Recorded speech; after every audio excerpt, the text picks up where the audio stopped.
record. He was a game above 500 in the postseason at 31-30. Vogel took over as interim head coach in January of 2011, and in his first full season with the team in 2012, he led them to the second round of the playoffs. 2 straight Eastern Conference final appearances followed in 2013 and 2014.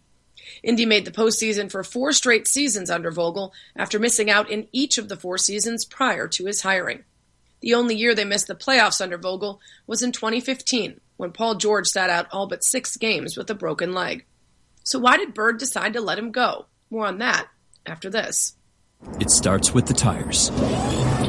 Add in the pilots. San Francisco Tower, clear to land on 29er right. Flight 232, clear to land 29er right. 150 sleepy passengers homeward bound.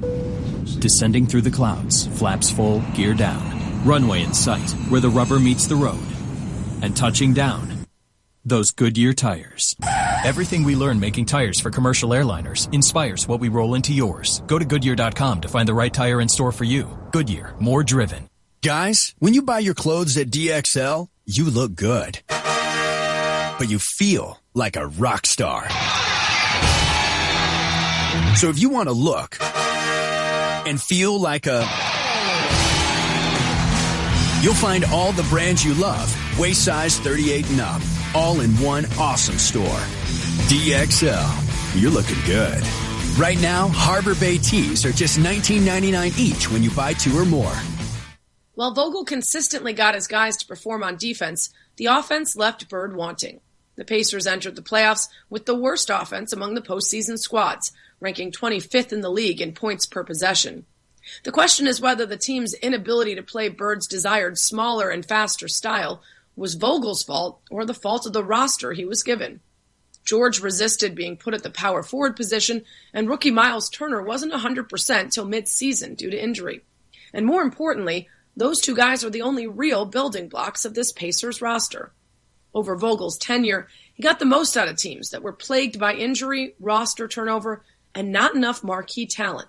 You have to wonder if the next guy will get a better hand to play. In the press conference Thursday, Bird said, quote, "Decided it's time for a new voice around here. Pacers will soon find out whether it was the voice or the roster that was the problem." With the ESPN Radio Sports Beat, I'm Sarah Spain. When you're heading home, Tay and J are on your way talking sports.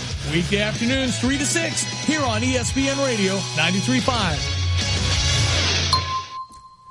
Here's your ESPN Radio 3-day forecast brought to you by Chief Bauer. Need a cooling expert this spring or summer? Call Chief Bauer Service Experts at 866-EXPERTS or visit them online at chiefbauer.com. Tonight, partly cloudy, a low of 44. Friday, mostly sunny, warm, high 76, low of 56. Even warmer on Saturday, high 79. Could get some thunderstorms late in the day, though, and then cools off to 48 overnight. Right now, mostly sunny, beautiful day, 67 in Champaign-Urbana.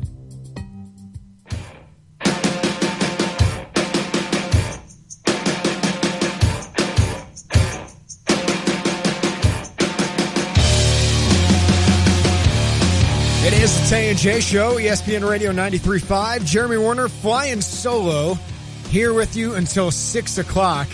It's spring break, I guess, for the Tay and J Show. Carp was down at Affiliate Stay yesterday for the Cardinals game, and I think he's heading over to Louisville for the Kentucky Derby. So he's going to have a heck of a weekend. Then Lon just flew out with Mama Tay to Vegas. They're going to be there this weekend. So both those guys will be back here Monday, but I'm about to go on a huge vacation. The baby moon, if you will, with the wife, as the pregnant wife, by the way, and we'll be going to San Diego, see a Padres game. LA, we'll see the Angels and the Dodgers, and then she gets a day. I mean, she get a day, I guess. So she wants to go to Disneyland. We're gonna go there, and then we'll be in Vegas as well, as I have a scout convention. I'm just working. Focusing on that. She can enjoy Vegas. But we'll be gone for the next week or so. But Lon and Carp will be back on Monday. Tomorrow, we'll have a best of Tay and J Show. Austin, our great producer, has put that together along with Lon. So you hear a lot of recent interviews. You'll hear Lovie Smith. You'll hear from Hardy Nickerson, Garrick McGee, Josh Whitman. You also hear from Joe Hendrickson. So it'll have some recency to it as well. But today we're going to talk a lot of Illini. I wanted to talk a lot of Illini football. basketball later this hour. Robert Rosenthal, IlliniBoard.com. You probably know him as Illini on Twitter. He'll join me at about 4:30. We'll kind of break down spring ball and what we took away, not only from the roster that we saw, the players that we saw, how the injuries will affect this team next year. We'll also talk about Lovie Smith and the staff and what we saw from them, what we think they'll bring from this team, and recruiting. That's the big thing right now. That staff's been on the road the last week and a half. I know a couple guys have been parked in Florida for the last week, a couple guys parked in Texas, a couple guys parked in Chicago. They've been through St. Louis, Peoria, Bloomington, pretty much everywhere in the state, Rockford. So they're really going to hit up the state, St. Louis, Indy, big for them as well. But they finally got out in the recruiting trail, and they'll figure some of that out. But they're behind, and they're trying to catch up right now. We'll see what this summer, what they can get. We'll see this fall what they can get as well. But it's fun times, at least, for Illinois football. So we'll talk about that with Robert Rosenthal. In the 5 o'clock hour, we'll talk a lot of Illini basketball.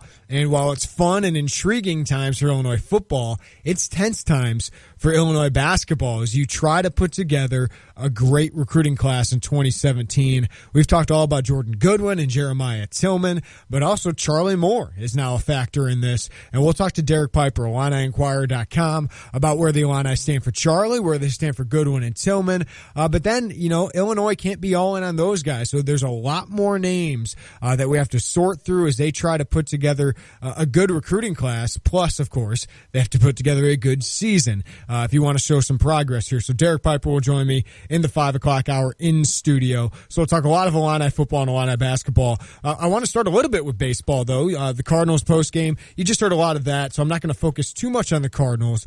But that's a big win last night that led to a win today. Take 3 of 4 from the Phillies. They were on the brink of going down 2-1 in this series. I think they're feeling a lot better about themselves. They're still a better team than the Phillies. That's a nice start. It's a nice story for Philadelphia. But the Cardinals got to get some confidence here. And I thought that was big last night. And then for Jaime Garcia to do what he did. I know a lot of Cardinals fans, Jaime Garcia isn't kind of thought of well, and it's really not his fault, right? It's the injuries. But the reason those injuries bother you so much is you see what kind of pitcher he can be. As a White Sox fan myself, Juan asked me yesterday, Jaime Garcia, is Jose Quintana kind of your Jaime? And I go, yeah, but Jose Quintana's been healthy. I mean, you could probably make the argument statistically, I think it's probably right, that Quintana's probably had a better career already in his 3+ years than Jaime's had in St. Louis just because he's been healthy. So Jaime Garcia can be really effective when he's healthy. So we'll root for that. Mike Leake had a rough start last night. I won't focus on that, but it was a nice bounce-back win for the Cardinals. I'm a White Sox fan, and of course I want them to close out the series against the Red Sox tonight. You got 2 first-place teams at U.S. Cellular Field, but my baseball attention is going to be on the north side of Chicago as the Cubs welcome the Washington Nationals. These are the 2 best teams in baseball. I think they're the 2 best rosters in baseball, 2 most talented organizations right now in baseball. And you have one team that surprised you last year in the Cubs, and then another team that was the most disappointing team in all baseball last year with the Nationals. But they are the 2 best teams with so much star power. The best pitcher in baseball is Jake Arrieta. Steven Strasburg, though, has been phenomenal this year, and it seems like he's really putting it together. Bryce Harper's the face of baseball. Mike Trout has had the better career to this point, but, Bryce with, he's kind of polarizing because he has fun playing the game, but the way he's hitting, there's no better hitter in baseball right now, and he's a lot of fun to watch, but these are the 2 best rotations in baseball. I looked it up today. The Cubs and Nationals are both tied atop the starter ERA rankings, both 2.19 starter ERAs. Phenomenal. And of course, there's just a lot of talent on both these teams. It's going to be a fun measuring stick. It doesn't mean a lot quite yet, but if one of these teams sweeps, then yeah, I think that's a big statement.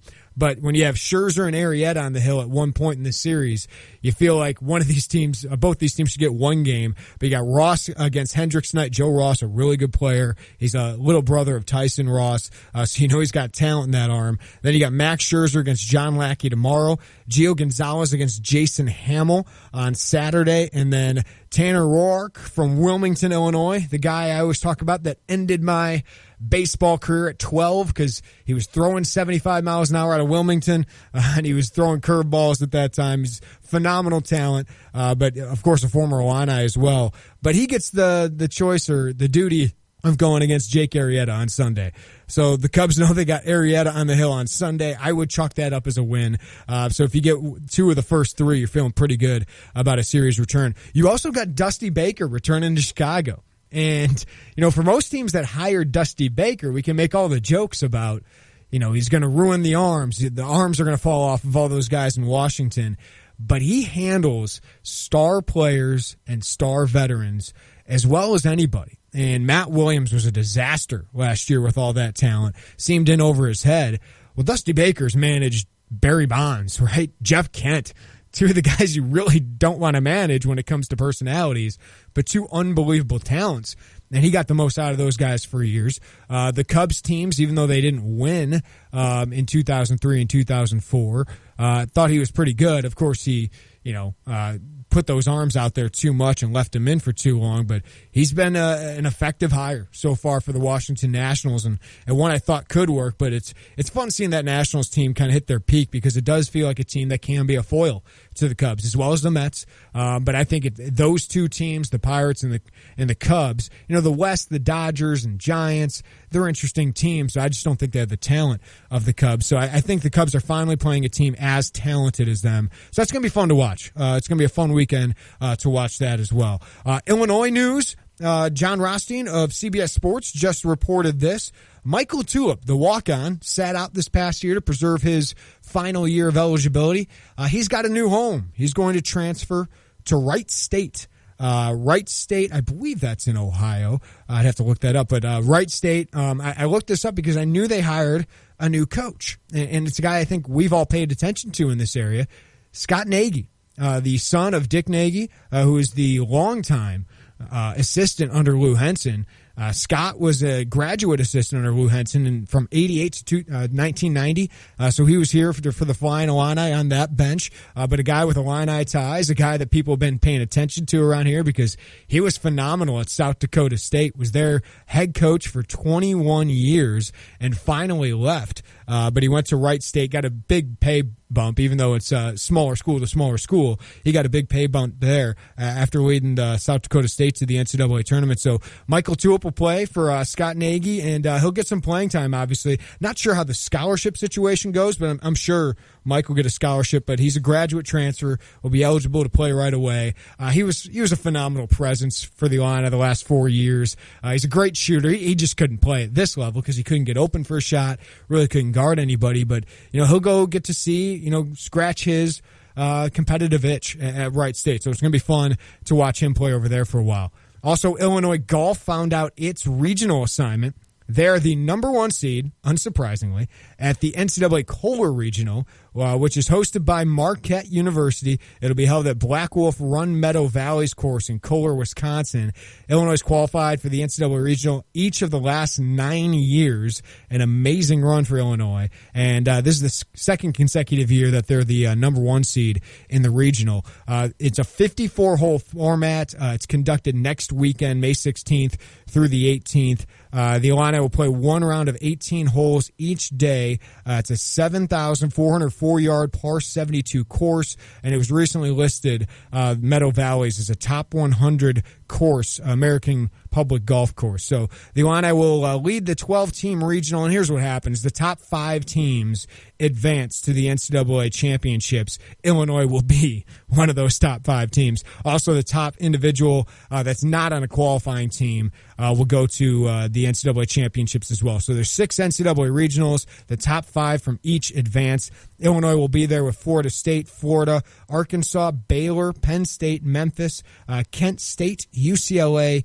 East Tennessee State, Campbell, Idaho, and South Dakota State. So Illinois golf, May 16th through the 18th. That's actually a week from Monday, not next weekend. So a week from Monday through Wednesday, they'll be doing that. Also in the news today, you had a former Illini football player cause a stir last night. I woke up to this on my Twitter account and saw that Aaron Moorehead, remember him, former Illini wide receiver from that Sugar Bowl run, played with Kirk Kittner all those years. Well, he's been an assistant football coach for a while. So, we've been paying attention to his career a little bit. You're always looking for guys down the line who could be an Illini head coach someday. There's not many of those guys in basketball. Roger Powell is one. D. Brown's going to be up and coming, but not a lot of those football guys. Well, Aaron Moorehead is one of those, but he made news for a wrong reason last night. Here's the ESPN story. Texas A&M assistant coach Aaron Moorehead apologized Thursday for a series of tweets about loyalty and accountability he posted soon after a highly touted quarterback recruit announced he was breaking a verbal commitment to the Aggies. Well, let's go back to that. Moorehead began his social media rant Wednesday night, just a few minutes after ESPN 300 quarterback Tate Martell, the Illini have offered him, by the way, he's the third-ranked dual-threat quarterback in the 2017 class, tweeted he was decommitting from Texas A&M and reopening his recruitment. And Aaron Moorehead tweets this: "I feel sorry for people who never understand loyalty. I can't really even vibe with you. At the end of the day, trust is 100 and everything else is BS." Martell plays at Bishop Gorman. He committed to the Aggies in August, but gradually softened on Texas A&M in recent months, announcing last month that he was planning to take visits and was still listening to other schools. Moorehead followed with more critical tweets, never naming Martell. So these are subtweets. That's what the kids call it these days. Soon after, another Aggies recruit, receiver Manny Netherly, the number 181 overall player in the ESPN 300, posted on Twitter that he was also reversing his commitment. And he posted, "After tonight, I see what kind of person my future coach is, and I myself don't want to play for someone like that. So without further ado, I'd like to announce that I am decommitting from Texas A&M." Moorehead continued then on Twitter with a couple tweets. He said, "People act like the truth is all of a sudden a bad thing. Society is too sensitive. Y'all soft boys. Hashtag Texas tough." And then he said, "I love Texas A&M football. I guard it and respect it with my life. I don't take that lightly to this day." And then two other kids that were receiving Texas A&M interest said they won't go to Texas A&M. So that's just a bad night. It's a bad look. And it led to a lot of people today saying, is he wrong? Is it wrong that he was saying people should be loyal? Listen, I think loyalty in this kind of world, and this is how I compare it. Loyalty, you're loyal to your wife, you're loyal to your family. I get all those things. But when you talk about loyalty to a job or loyalty to a college, I think that's an ideal. I don't think that's real for the most part. I'll give you an example. I took a job at DeKalb to cover NIU in July of 2010. Then Stevie J calls me up with this job, a better opportunity for me, even though I had committed to the DeKalb newspaper to cover that. It was really difficult for me to say, I got to take this opportunity. But the situation changed. So I wasn't loyal to an employer, right? And I think of that with this. When you have a college football coach who's had 4 jobs in 7 years, has moved from those jobs, and he's talking about loyalty and how much he loves Texas A&M. Well, you've been there 15 months, Aaron. I get it. Fans want stability. They don't want their players to be able to leave at the drop of the hat. But how come we ask for loyalty out of recruits, but we don't ask the same out of coaches or demand the same out of coaches, right? Those coaches can leave whenever they want. And for me, I think that's fine. But why are players held to a different standard than the coaches or the programs? I understand. You don't want people transferring all the time. But people are going to do that anyway. Recruits are going to do that. And why shouldn't they? Other students can transfer to any school they want without penalty. And committing. I hate the word commit. I've talked about this before. It should be make a reservation. Isn't that a more apt term? Because, yes, I would love for each player to just commit and say, that is my final spot. If they could sign on the dotted line, and that would be it. But situations change. Think about your life, how situations change. Just like I was talking about with that job offer I had. If a great job offer comes around, i.e. you have a good job, I'll say you're a basketball player at Illinois State. That's your job, right? And then Illinois comes and offers. Well, situations change. Opportunity changes. You'd like to be loyal to Illinois State if they're recruiting you and you're committed to them. But if Illinois comes along, it's hard to say no to that, right? It's a better opportunity for you, better opportunity for those around you. So I just like how a lot of people are saying, players should commit and their words should mean something. And I agree. I like that ideal of that. But I've seen too often how coaches can pull scholarships. Maybe not from players, but, January, come signing day, a month away from signing day, players' offers are pulled. And no one really gets upset about that because it's their team. And that player's not good enough and you had a better player. Well, take your fandom outside of this. I don't like the mass transfers in college, but it's going to happen anyway, even with these penalties. So I just think look in the mirror, Aaron. Look in the mirror. People are saying you need more loyalty out of recruits. Yes, I'd love for the ideal world to have more loyalty where there's not this much turnover. But we should be thinking about the players' well-being as well, not just the program's well-being and the coaches losing a recruit, because there's bigger things in life than that. So, all right, get off my soapbox with that. Let's talk some Illinois football coming up. Robert Rosenthal, IlliniBoard.com. Whenever I want to nerd out, talk a little Illinois football, I talk to Robert Rosenthal. But I want to tell you first about Just for Fun Golf Center. They're hosting a Ping Demo Day on Saturday, May 7th from 11 a.m. to 2 p.m. You can reserve your spot for Ping's Demo Day by calling 403-GOLF. That's 403-GOLF. Or just stop into Just for Fun this Saturday, 11 a.m. to 2 p.m. While you're there, get help from the best club fitting facility and staff in the CU area. Ping's Demo Day this Saturday from 11 a.m. to 2 p.m. at Just for Fun Golf Center, located off Market Drive, just north of I-74. For more information, find them on Facebook at Just for Fun. That's just for fun with an E. Fun Golf Center. Just for Fun Golf Center. We'll talk with Robert Rosenthal next. An ESPN Radio Mike and Mike Extra Point. I've always said the first test of a Hall of Famer is you don't need to look at the numbers. Right. If you need to look at the numbers, then the player is probably not a Hall of Famer. And so if you just sort of look at Chris Bosh and the fact that he was clearly the third player on those championship teams, maybe your inclination is to say, how is he a Hall of Famer? But if you do go to the numbers, he is on a list that would suggest he's a lock. Here are the players with 10 All-Star selections and multiple NBA championships who are active. Kobe Bryant, Tim Duncan, LeBron James, Dwayne Wade, and Chris Bosh. He's been an All-Star 10 times. I do think that Chris Bosh is going to wind up in the Hall of Fame. I do think Hall of Fame with Chris Bosh. So I think this slam dunk, oh my God, walk in, in the separate wing of the Hall of Fame. No, I don't think that. But I do think Hall of Fame when I think of Chris Bosh. Hear more from Mike and Mike tomorrow morning on ESPN Radio. Picking out the right gift for mom is tough, but JCPenney makes it easy with the Mother's Day jewelry sale. Get 40 to 60% off fine jewelry, plus take an extra 20% off with your JCPenney credit card and coupon, or 15% off with any other form of payment. And with buy one, get one free in fashion jewelry, you can get something special for your mom and your wife. That's how you win Mother's Day. Now that's getting your penny's worth. JCPenney. Coupon required. Valid 5/4 to 5/11. Some exclusions apply. 20% offer subject to credit approval. Check jcp.com or visit a store for coupon and details. Buy one item at regular price, get the second item at equal or lesser value free. Hey, it's me, your house talking. Do me a favor. Go to Lowe's and get a new grill. They have a huge selection, so you could find the perfect one to make our backyard complete. Also, if you could stop scratching your back on me, that'd be great. Make your home happy and go to Lowe's for great deals, like an Aussie charcoal grill, now $39, a $10 savings. Offer valid 5/4 through 5/9 while supplies last. See associate for details, U.S. only.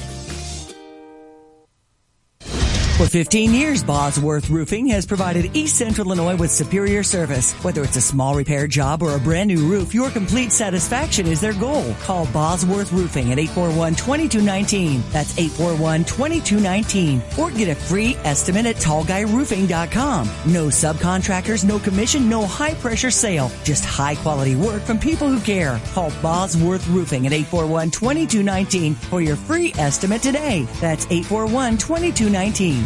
Lois from Christopher & Company visiting with us. Lois, how are you? Oh, I'm just great, Lon. How are you? I'm good. Graduation is coming up soon. Hey, graduation. Graduation is always a busy time for you and your staff at Christopher & Company because of the great deals you have for graduates. Graduates deserve so much. They've worked so hard, and we do have some great gifts like the Obaku watches for graduation. And we have a special deal with them. If you buy an Obaku watch anytime between April 1 and 10, we will engrave it for free for you by graduation. So any message engraved for free after you buy one of those good-looking watches, right? You can include a short message, Greek letters. You can personalize it with the initials. And we have lots of styles to choose from. Rose gold, yellow gold, white gold, leather bands, metal bands, wide bands, narrow bands. So many choices for your graduate. Well, stop in and check out these great watches for your graduate at Christopher & Company, 124 North Neal Street, downtown Champaign. Hi, it's Corey Mathis from Max Twin City Recycling. This year marks our company's 65th anniversary. Today, just like in 1950 when my great-grandfather started the company, Max Twin City is still family-owned and operated and striving to give you the best customer service in the area. We recently finished construction of our new building, making metal recycling cleaner and more convenient, and we still pay you the same great prices on steel, aluminum, brass, and copper.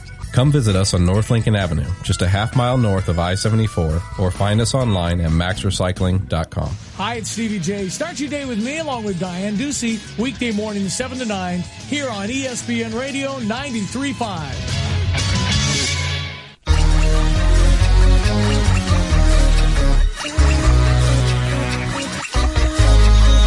This hour of the Tay and J Show brought to you by Legends Golf Course and Driving Range. Check out their new golf shop. 8 TVs, new tables, and chairs for relaxation after time on the golf course, and all your favorite snacks and drinks served daily. The DeJuan Smoot hype, by the way, is real. I said yesterday how Pro Football Focus had him as a top 20 pick, and they're way too early. It's way too early for 2017 mock drafts, but they're fun, right? But today I looked at Josh Norris of MVC Sports.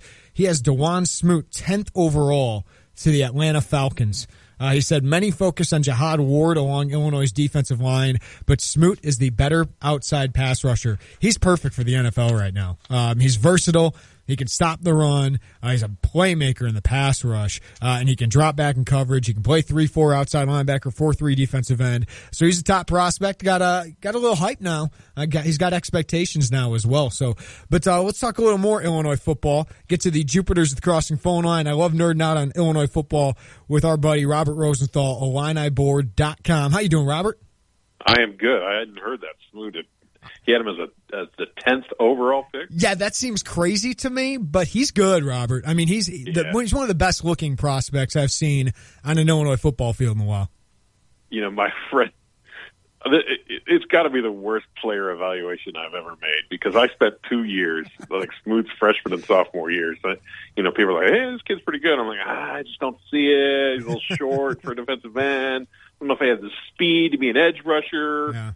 And so I've gone from that to, this kid might be a high pick in the first round. Yeah, Al Simonson just was like, wait for it, because he just had the raw skill, Robert, where he had that speed and that size. At some point, if he can make him a football player, he's going to be good. And that's what Lovie Smith needs to bring, right, is speed, size, and then they'll mold him into a football player. Yeah, and that's the thing. It's like, if you go back and watch Smoot as a freshman, he had to play as a freshman because they just didn't have options, and he had to play, and he's just so lost. And it's the one thing about college football that it's hard to emphasize to other people of how far a player comes from his. You look at Whitney Merciless when he was a freshman and completely lost and getting run over by every offensive lineman, to leading the NCAA in sacks, going in the first round, and now, nearly a Pro Bowler in the NFL. It's just amazing how an 18-year-old kid can turn into, a 22-year-old monster. Yeah. You said worst evaluation. Was there a best evaluation you ever made, Robert? Well, I want Fedge. I want to count Fedge here. Like at the press box at what was it? The 2013 spring game when Fedgelum he couldn't play yet, and he played cornerback in that game. As you know, in the press box for that, Kent Brown will do the list. And I like this kid, so I asked Kent Brown to interview Clayton Fedgelum. And Kent looks at me like, is that a player on this? I don't know what you're talking about. Like, are you crazy? Who are you wanting to interview? And so I stood over in the corner of the squad room, and I interviewed Fedge, and he's like, why is this guy interviewing me? What's happening right now? And everything else. So, he made a few plays in that spring game. Like, this kid could play, and now, it just blows my mind that he was an NFL draft pick. Yeah, I didn't see him in the spring game, but I remember watching a practice, and I went up to Tim Banks, and I said, who's that number 20 kid flying around making plays? And he said, Clayton Fedgelum. And I'm like, who? Like, he's a walk-on. He goes, Jeremy, someday he's going to start for me.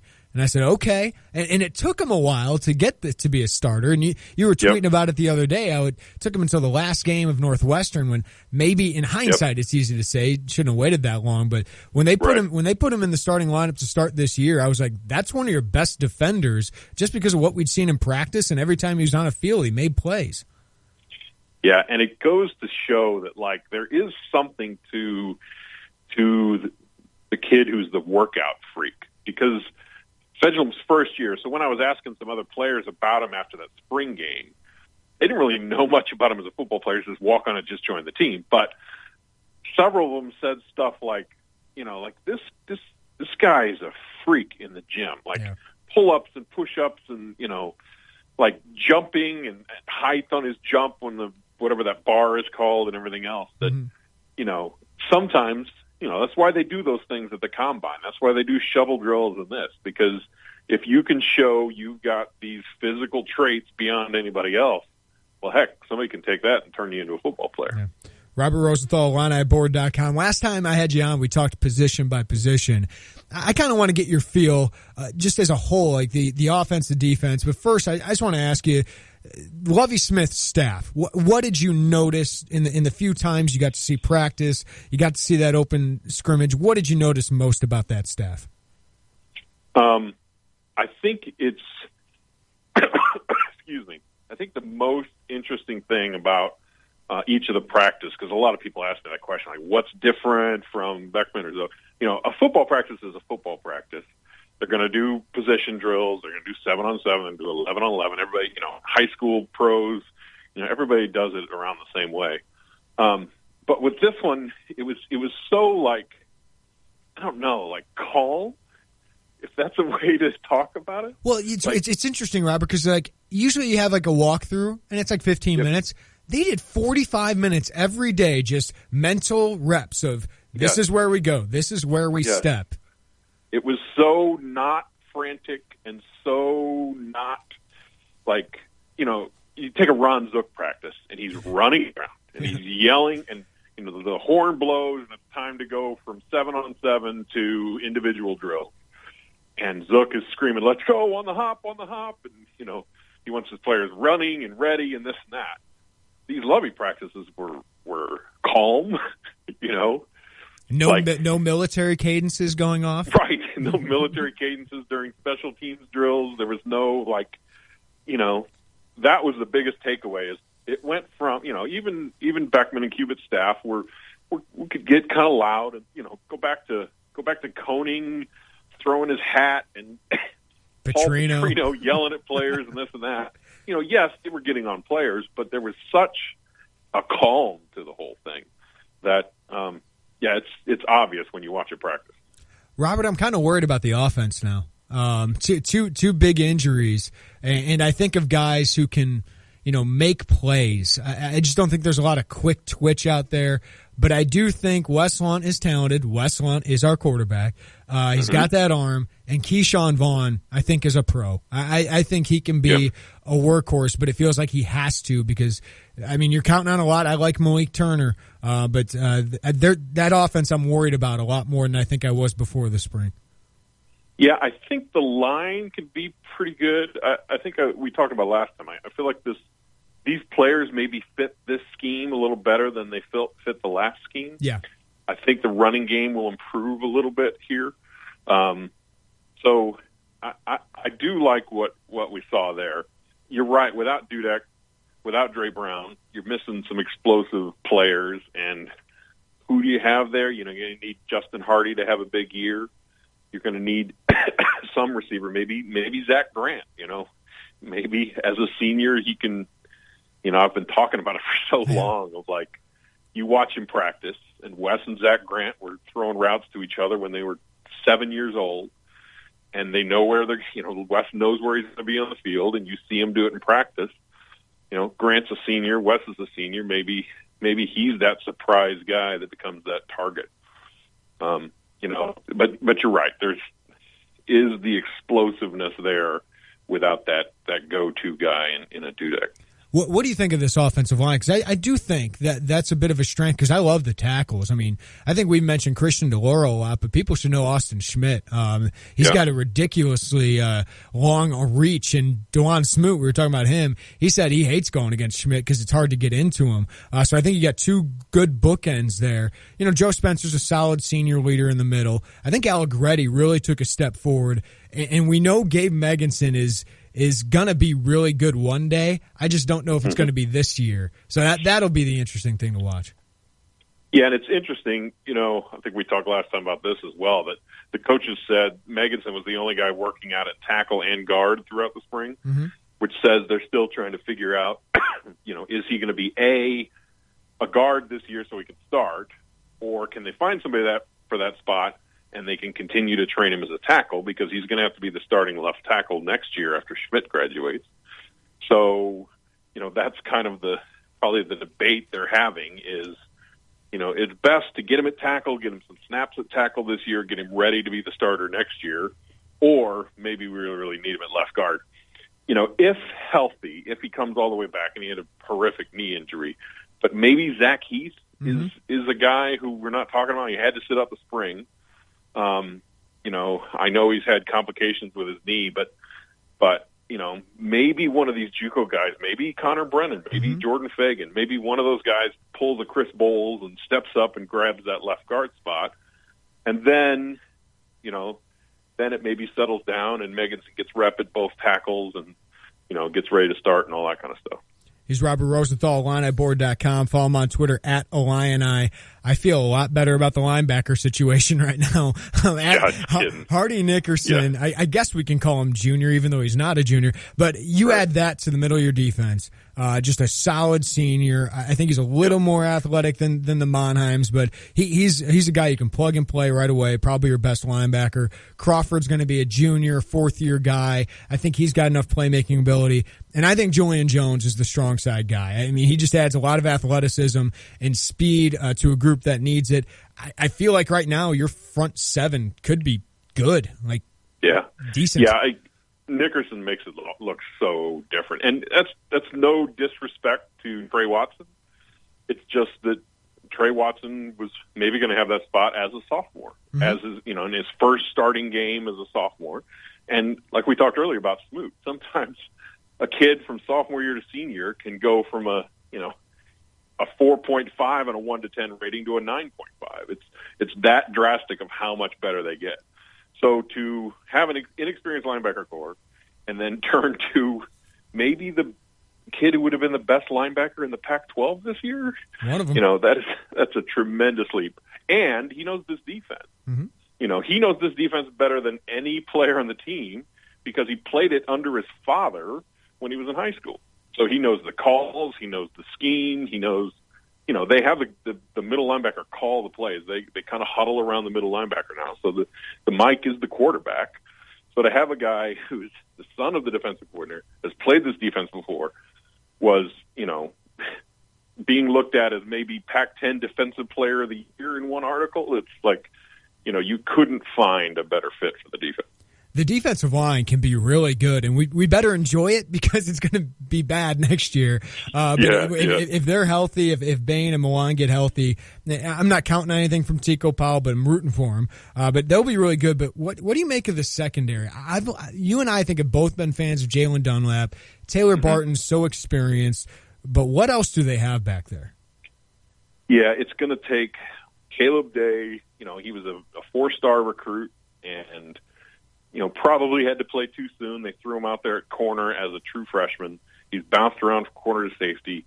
He just, he just has to be that guy. He has to take take that safety spot and just run with it. He's a senior now. You know, it's time to have that breakout year because that would make things a whole lot better. Yes. You know, I think Darius Mosley can handle the other corner spot. Maybe some of the younger guys like Chris James and Cam Watkins can step in there. You know, that there's potential for the future there, but you just got to find that second safety, and it has to be Day. It's just if you pick one guy, like the season he has will determine how well the defense does. It's got to be Caleb Day. What are your biggest questions going into fall camp?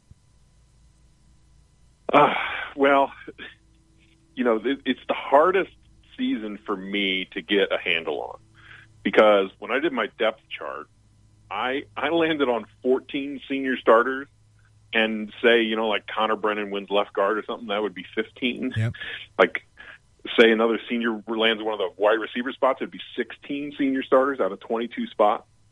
So you have this team that's like the most experienced Illini team I can remember, maybe all the way back to 2001 or something like that, is the last time you had this many seniors starting. So you've got this super experienced team, and then you've got brand new coaching staff changing all the schemes, overhauling the defense, overhauling the offense, which usually leads to a lot of scheme confusion and a lot of, until Arizona they get out State, there and play. 2012. Right, exactly. And what's the call, and who am I supposed to be in here? Are you supposed to be in here? What's this? So it's like you've got this senior-laden team that honestly reminds me a little bit of Penn State the first year of Bill O'Brien, when he came in, they had everything was a mess, but they had 31 seniors. And those 31 seniors had that press conferences of, we're going to win, and this is unfair that Joe Pa got fired, but we're going to blah, blah, blah, and all this stuff. And they went out and they won, I think, 9 games, at a surprising year. Sometimes you can have a group of seniors rally together as all the starters and be really good. Yeah. Senior quarterback, seniors everywhere. But on the flip side, sometimes that first year, even when you have a good coach, that first year can be a bit of a disaster because the schemes are new and everything's new, and you're trying new players and you're playing the younger guys, and so it's just so hard to see. I want to see in fall camp that they are totally understanding these schemes, because if that's the case, maybe you can tend toward more that, hey, 15 senior starters, this could be a surprisingly good year. Yeah. Because if they look confused and they're coming off the field like, what's the play call, coach, or there's a busted play in some 11-11 drill where the safety just doesn't know where he's supposed to be, well, then you're going to start to think, well, hey, maybe this is going the direction of that first-year adventure. Robert Rosenthal, before I let you go, I want to ask you about the more divisive topic than even the election of 2016, and that's the mascot at Illinois. I've made it known I don't think I'd be pushing this if I were Chancellor Wilson. I just don't think it's worth giving up any kind of capital that you've gained. I think it's fine to have the discussion. I think at some point they're going to have to move on, and maybe you need a mascot, maybe you don't, but I don't mind the conversation. But just what do you make of this entire deal? Somebody showed me the other day, the News Gazette used one of my tweets as people who are opposed. I got to be careful what I tweet because I just breaking news. Robert Rosenthal. Yes, he opposes the mascot. But seriously, personally, I'm just not a mascot guy. They're kind of weird. To me, the whole issue is if we go the mascot way, Clark the Bear kind of Southpaw. Whatever. I'm a White Sox fan. Southpaw makes no sense to me. But for me, I'm it doesn't bother me. He's there, but I really don't pay attention. Yeah. Now, in college, I think Uga at Georgia or Ralphie the Buffalo I think animals. Those are awesome. And the eagle. There's all this tradition at Auburn. That kind of stuff is cool. But if this is goofy looking furry mascot. I'm just not the world's biggest fan of goofy-looking furry mascots.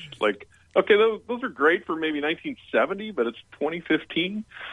So, I should probably calm down a little bit. And, they're doing a committee. They're going to work it through. They're going to get input from people. Some of those people will say giant furry maybe is a little weird, a little creepy for 2015. Right. But yes, overall, I'm just not a mascot guy. Yeah, and there's just going to be so many people upset about it because that's the chief. I mean, that's never going to go away. Yes. Or it's going to take until the generation dies, the 2 generations die for it to go away. And Illinois just wants to move on, and there's people that just don't want to move on. Yeah, I saw a friend of mine who's an Indiana grad, big IU fan. I saw him last night. Very first thing he says to me is with a smile on his face, mascot, huh? He knew, Indiana's the same thing. They don't have a mascot. Right. They have their traditions and they have their striped pants and they have their thing. And, they would be opposed to some guy dressing up as a Hoosier to run around on the sideline. So a redheaded basketball player running around. Yes, Tom Coverdale, the mascot. But yeah, that's if this went in a bad direction, there's a lot of these mascots that come out of it are kind of a bit on the laughing stock side. So that worries me. Read Robert's stuff, IlliniBoard.com. Follow him on Twitter @IlliniI. Robert, always appreciate the time, man. Appreciate it. Thanks, Jeremy. All right, good stuff with Robert Rosenthal. Read his stuff. It's always fun getting the fans' take, and he's a diehard fan. But also, I like talking football with him because there's not a lot of people that have just kind of watched these teams and broken down the rosters. And I've always enjoyed talking to Robert at practice about all that stuff. So coming up next, we got Mettler Center Physical Therapy Injury Report with Doctor of Physical Therapy Mathew Gordon. We talked Illinois football. Next hour, we'll talk a lot of Illini basketball. Derek Piper, IlliniInquirer.com, will join me in studio right here on the Tay and J Show. Spring has arrived at Gander Mountain, America's firearms supercenter.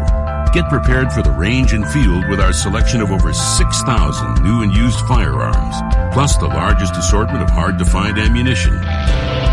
This week, save $30 on CCI Blazer Brass handgun ammo bulk packs. And save $100 on the Beretta 92 FS handgun. We live for this. We live outdoors. Gander Mountain. Hello, this is Shane Coulter of Country Arbors Nursery. This weekend is one of the most special weekends for the moms and gardeners in your life. It's a weekend where you thank your mom and wife for all their hard work and sacrifice by buying them beautiful flowers or a gift certificate at Country Arbors Nursery. And to help you celebrate Mother's Day, we're having a big sale on hanging baskets and geraniums. This week only, all hanging baskets are buy one, get the second one half off. So come out to Country Arbors Nursery and buy Mom the flowers she deserves. We're on East Windsor Road, a mile and a half past Route 130. You can find out more information or buy a gift certificate online at countryarbors.com. Check out the new Honda BMW of Champaign, formerly Twin City Honda BMW, and still located in Savoy. These guys are crazy for used vehicles. Truckloads of pre-owned vehicles, 25 to 50% off the price of a similar new model. And not just Hondas and BMWs, cars, pickup trucks, and SUVs of all makes. Financing options on used cars as low as 1.9%. Just drive by Honda BMW of Champaign and you'll see from the street that this is a new dealership. Honda BMW of Champaign, online at drivechampaign.com. Classic and late model custom cars, stock cars, trucks, and other vehicles will be on display at the 17th Annual Parkland Motorsports Car Show, Saturday, May 7th at the M Parking Lots at Parkland College. Free to the public, featuring music, food, and family activities from noon till 4. The Parkland Applied Technology, home of Parkland College's automotive, collision repair, and industrial technology programs, opens to the public with faculty and staff on hand to discuss career options in technology fields for prospective students. Parkland Motorsports Car Show, sponsored by the Automotive Students Parkland Motorsports Club. Parkland Motorsports Car Show, May 7th from noon to 4. Check out the new Honda BMW of Champaign, formerly Twin City Honda BMW, and still located in Savoy. These guys are crazy for used vehicles. Truckloads of pre-owned vehicles, 25 to 50% off the price of a similar new model. And not just Hondas and BMWs, cars, pickup trucks, and SUVs of all makes. Financing options on used cars as low as 1.9%. Just drive by Honda BMW of Champaign and you'll see from the street that this is a new dealership. Honda BMW of Champaign, online at drivechampaign.com. Saturday, May 21st, Thomasboro is the place to be. Events all day include the 5K, Kids Race, Kids Activities Car Show, Vendor Craft Show, Barbecue Cook-Off, food vendors, and more. Then wrap up the night with Marvin Lee and Ryan Adias and the Feudin' Hillbillies. For more information, visit thomasborocelebration.weebly.com. Thomasboro is easily located off Route 45 between Urbana and Rantoul, Illinois. Visit thomasborocelebration.weebly.com. Enjoy the weekend, folks. Hi, it's Stevie J. Start your day with me along with Diane Ducey, weekday mornings 7 to 9, here on ESPN Radio 93.5.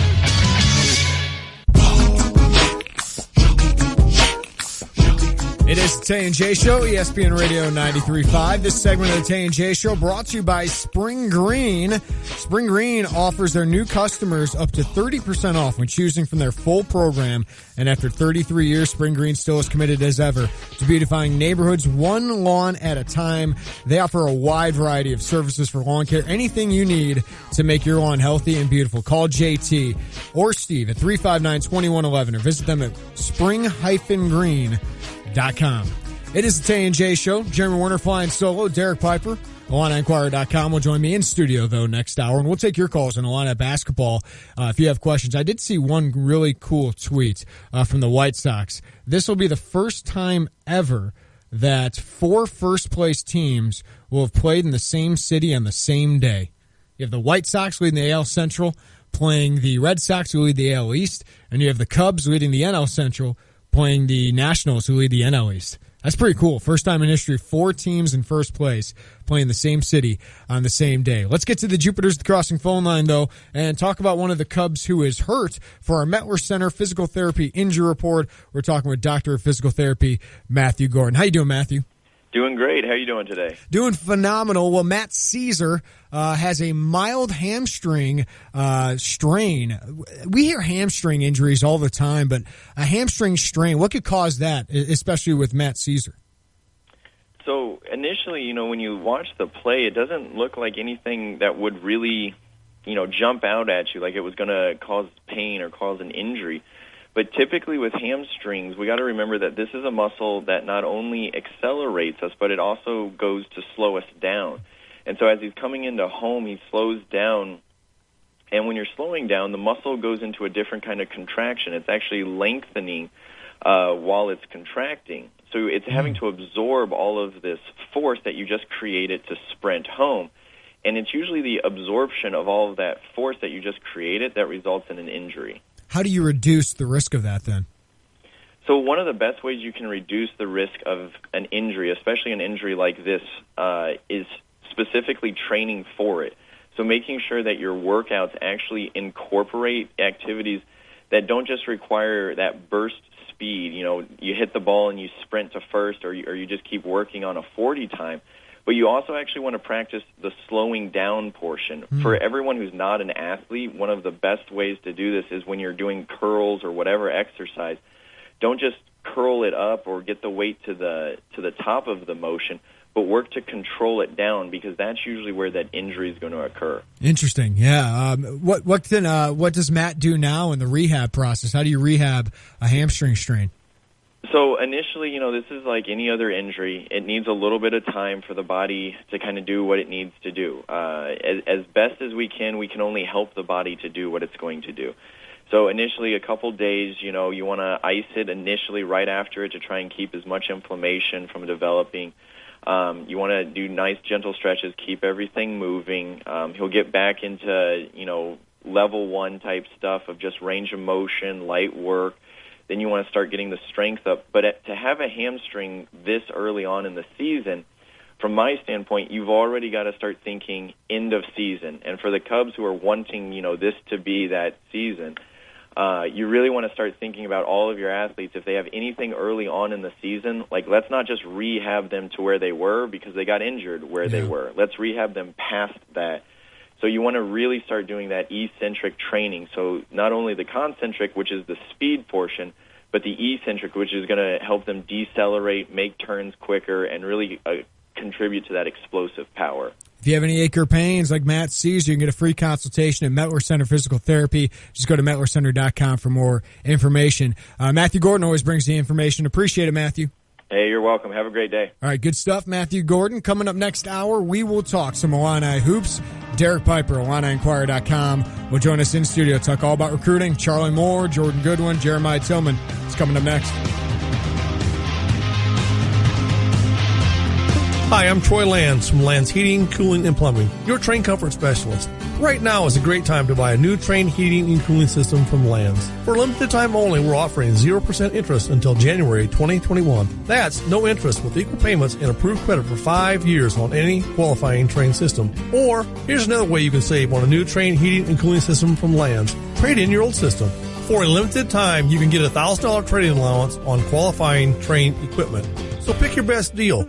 No interest for 5 years or a $1,000 trade-in allowance. Call 1-800-REPAIR or find us online at landsinc.com. And remember, it's hard to stop a train. I'm Troy Lands, and you can count on my company because you can count on me. See Lands for program details. Call 888-653-0051 for details about credit costs and terms. Regular APR is 28.99% for newly opened accounts. APR may vary, subject to credit approval. Offer expires June 15, 2016. We know how much you love your car.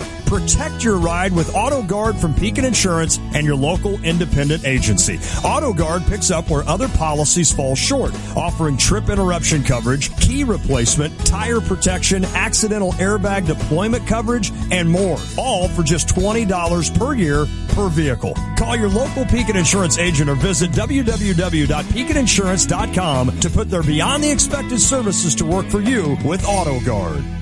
Live from the Habib BPC studios, this is WSJK Tuscola, Champaign-Urbana, your home for the St. Louis Cardinals. Fox News Radio, I'm Kathleen Maloney. A former Los Angeles trash collector convicted in serial killings spanning 2 decades. Fox News Radio's Jessica Rosenthal joining us live. And Kathleen, the man suspected of being the Los Angeles Grim Sleeper serial killer has been convicted of all 10 murders as well as this. We, the jury, in the above-entitled action, find that on or about November 20th, 1988, the defendant, Lonnie David Franklin Jr., guilty of the crime of attempted murder of Anitra Washington. As each guilty verdict was read, victims' family members cried in court. Many of the women had struggled as drug addicts or prostitutes. Franklin Jr. was linked to many of the murders by DNA, and many of the murders were linked to each other by ballistic evidence. During sentencing, Franklin Jr. will be eligible for the death penalty. Kathleen. Thanks, Jessica. Defeating 16 competitors in the GOP primary race isn't enough to win Donald Trump the support of some party leaders. Fox News Radio's Jared Halpern joins us live on Capitol Hill. The Speaker of the House, Paul Ryan, the highest elected Republican, says he's just not ready to endorse Donald Trump, telling CNN the presumptive Republican nominee still needs to convince conservatives he stands for their principles. And we don't always nominate a Lincoln and a Reagan every 4 years, but we hope that our nominee aspires to be Lincoln and Reagan-esque. Ryan, as House Speaker, will preside over the GOP convention this summer. Other prominent Republicans like Mitt Romney and both former Presidents Bush say they don't plan to attend that convention. Kathleen. Thanks, Jared. And Trump now issuing a statement saying he is not ready to support House Speaker Ryan's agenda, adding that perhaps in the future we can work together and come to an agreement about what is best for the American people. On Wall Street, stocks end the day nearly flat. The Dow raising 9 points, S&P falling 0.5 point, NASDAQ down 8. Fox News Radio, fair and balanced. For me, it was the big S-Class from the 90s. Beautiful. My friend's dad had one. The SL. All of the SLs. I've been watching those since I was a kid. I think the 1971 SE was the first Mercedes that just blew me away. Everyone remembers the first time they saw one, and the day they began to long for a Mercedes-Benz of their own. Well, that day may be a lot closer than you think. With a certified pre-owned Mercedes-Benz, you can experience the luxury, the unparalleled safety, the performance, and the style Mercedes-Benz is famous for at a price you can afford. Beautiful SUVs, sedans, coupes, and convertibles that are factory certified and covered by an unlimited mileage warranty for up to 3 years, so you can drive without a worry for as far as you like. And during the certified pre-owned sales event going on now through May 31st, you can receive 2 years of complimentary prepaid maintenance and special financing available through Mercedes-Benz Financial Services. Only at your authorized Mercedes-Benz dealer. You've waited long enough. See your authorized Mercedes-Benz dealer for complete details and limitations on certified pre-owned warranties.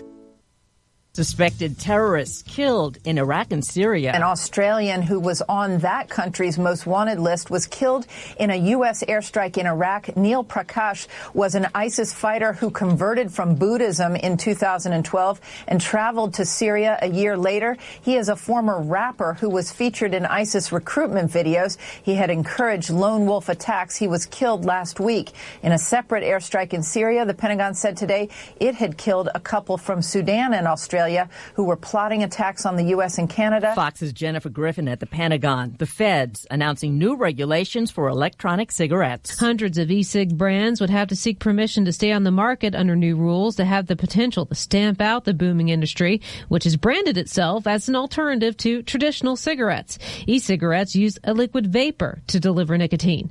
Under the rules, sales would be banned to those under 18 and would come with health warnings. The benefits and harms of e-cigarettes haven't been fully studied. In Washington, Rachel Sutherland, Fox News. A wildfire in the Canadian province of Alberta is growing with no help from Mother Nature to control it. The weather is forecast to remain dry and quite windy for the next several days.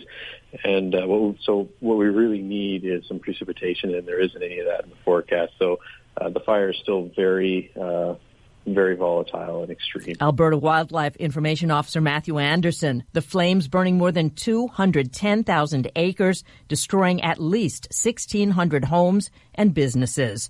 A meal and a newspaper. The New York Times partnering with meal kit company Chef to deliver boxes of uncooked food based on recipes from the Times cooking site and app. Customers cook the meals based on step-by-step instructions. Those meal boxes going on sale this summer. I'm Kathleen Maloney, Fox News Radio.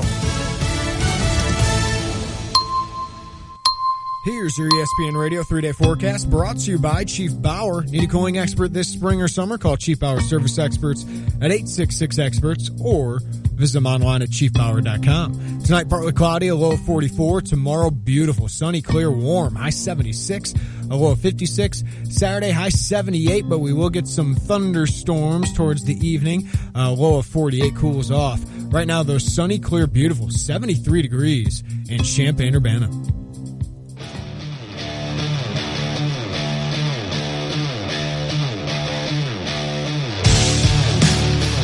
It is the Tay and J Show, ESPN Radio 93.5. Jeremy Warner flying solo since 4 o'clock.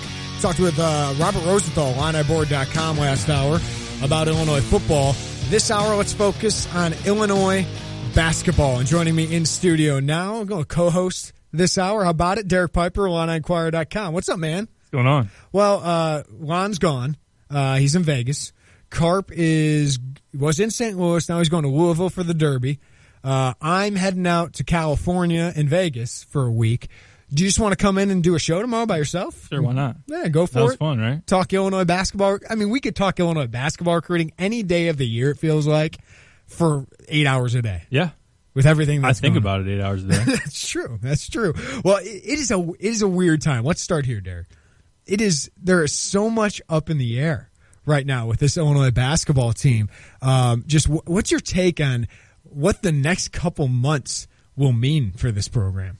It means a ton, really. Obviously, you're trying to figure out your depth chart. You're trying to think about next year and what your team's going to be looking like. And you had those spring meetings, talking to players about what they need to work on. But it's really tough when you're thinking about the entire system and what the team's going to be looking like when you have still so many scholarships up in the air with Mike Thorne. You still haven't heard back on him. I know that's supposed to be coming any day. The Illini program's hoping by the end of this week. Yeah. But Tracy Abrams as well. You think that's a slam dunk, but you want to see that it actually happens. LeRon Black with his situation, everybody knows he's coming back, getting that medical red shirt. Multi-game suspension, most likely. Yeah. Right, and then Jalen Tate and Kendrick Nunn. Those processes look like they're going to be playing out into the summer from the legal standpoint. So really, really tough. And then obviously you're looking at the market right now. Charlie Moore, your Illinois Mr. Basketball's out there.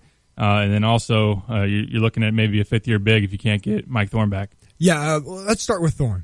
I just my read of this entire thing for the longest time, because he played in that Indiana game, the second half of the season, he goes against the NCAA rule. And I think if you go against the NCAA rule, most likely you don't have a great chance. I think he's been a long shot. I think Illinois understands that. I know Illinois understands that they have a long shot, but they think they have a case with his diabetes that he should be made an exception. I'm going to take the odds and say he's not going to get it. Where do they go?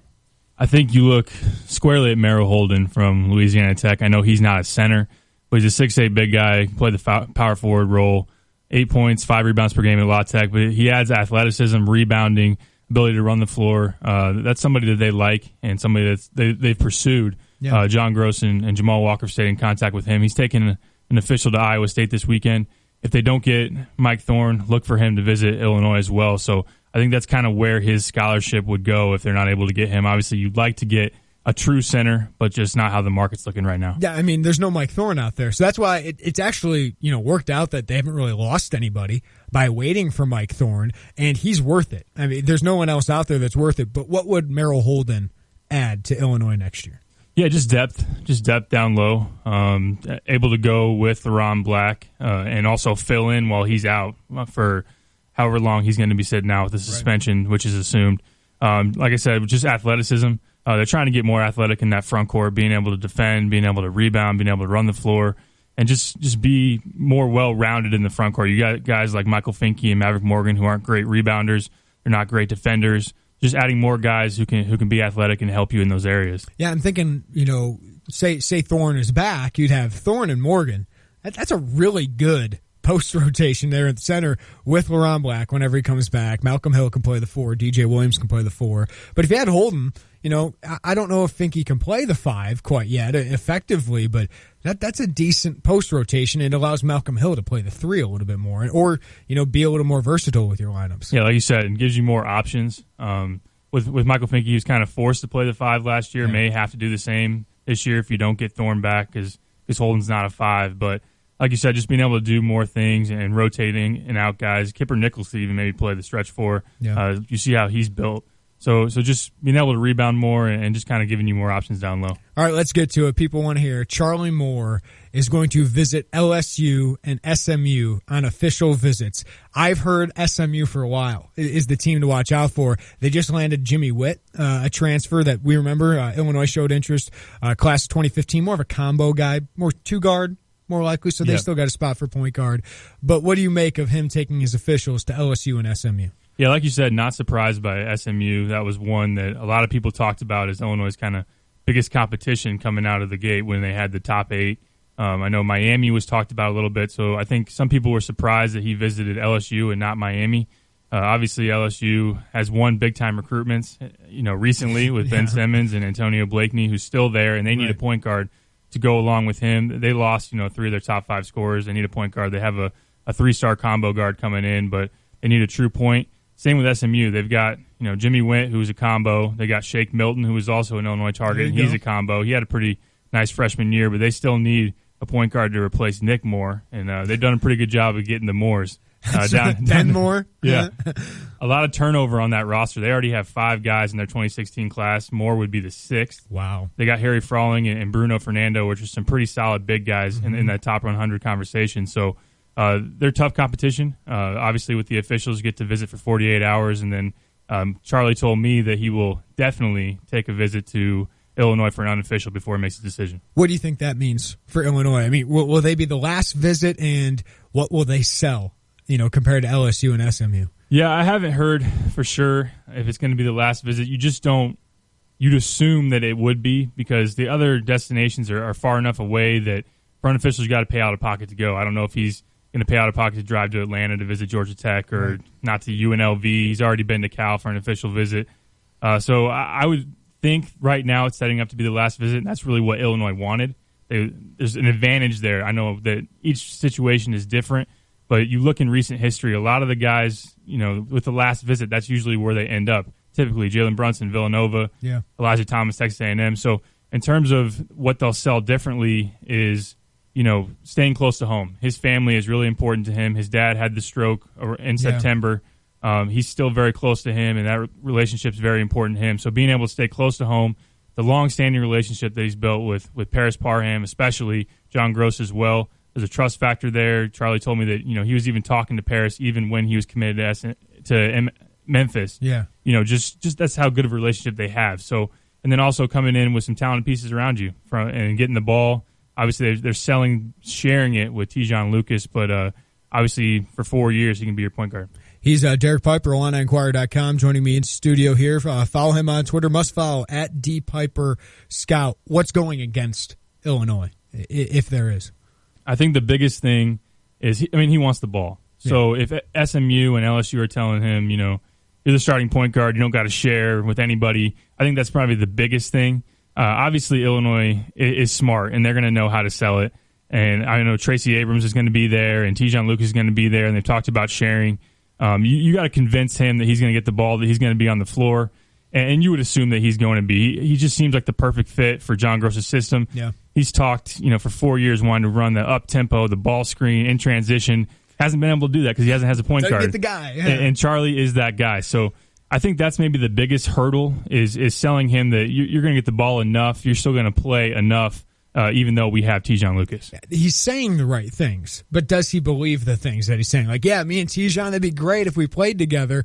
Teams have won championships. I wrote that a month ago when this thing came open. And I'm like, look who's winning championships. If you have 2 point guards, especially 2 different point guards like Tijon and Charlie, it can really work. But also, I'm going to bring it up because Illini fans are thinking it. SMU's had violations. LSU, people are wondering how they've gotten good players down there. The McIrvin Fire program hasn't sent Illinois a lot of players, and it seems like they haven't helped Illinois. How big of a hurdle do you think those kind of things are? It's a hurdle for sure, obviously. And, everybody talks about how willing is Illinois to play ball. It's tough to get into, those lines and talk about that. With the McIrvin Fire, before DeMonte Williams committed, they hadn't gotten one from that program. And even then, he's a downstate kid, entirely different recruitment. So John Gross and his staff, they haven't landed a true McIrvin Fire recruit.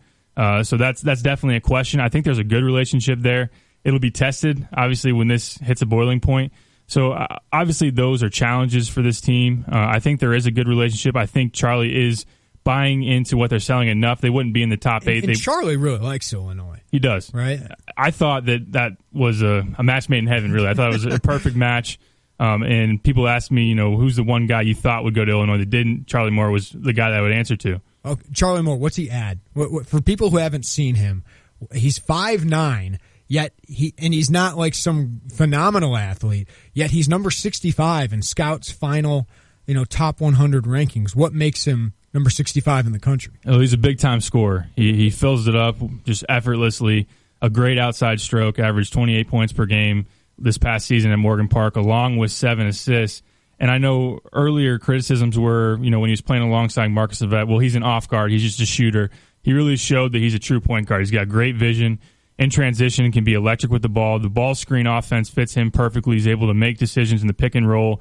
And if you don't hedge that screen, he's going to hit the three. So he's able to make you play up-tempo, and he's able to, knock down threes when they're there. He's just a big-time player. I like that in the ball screen offense. Let's get to the two other big names before we get to a break, and that's Jordan Goodwin and Jeremiah Tillman. I want to focus on Jordan Goodwin because you've been on the trail for a while following recruiting. When's the last time you saw a top or non-top 50 guy, at least in the rankings, because we know he's a top 50 guy, play like he played this last spring, and you can go back to the fall? Yeah, I haven't seen it. I really haven't seen it in the 3 years that I've been covering, and I've covered it pretty closely. But when you think about just his blow up, and I'm still amazed that he's not in anybody's top 50. That's crazy to me. He should probably be top 40. Yeah, at least the numbers that he's putting up in that UIBL session that I saw in Indianapolis, over 20 points per game, 10 rebounds. He played the number 1 shooting guard in 2017 and had 25 points and 18 rebounds. That's just crazy. I haven't seen that. He's just a player. Yeah. He makes plays. It doesn't matter. I even talked to Brad Beal, and it said it doesn't matter where you're ranked, what school you came from. Obviously, he's going to play at a high major school, and a lot of schools want him right now. He said you'd be surprised around the NBA. Guys maybe weren't from big-time schools, didn't get recruited that much, but there's some big-time players out there who just make plays. How has his recruitment and Jeremiah Tillman's recruitment changed over the last 2 months? They've changed quite a bit, especially Jordan's. I don't think Illinois' stance has really changed that much. They remain consistent, and their relationships is continued to be strong, and John Gross has visited both of those guys. Just with Jordan, he has more options, and he's getting the offers that he deserves, the offers that he wants. Michigan State, Cal, UConn, Texas, those are some big-time players. He's a national recruit now. With Jeremiah Tillman, obviously there's a lot of talk about Illinois was in the lead. Illinois had a chance to close. I think that window for closing early is done. Kansas and North Carolina made the necessary push and that they always seem to do with these 5-stars. This is a 5-star recruitment now, and it's kind of closer to the recruitment that we assumed it would be with him. And you may need Goodwin to get Tillman now, and he's the North Carolina and Kansas are kind of sticking out to him because they're new to him, they're fresh to him.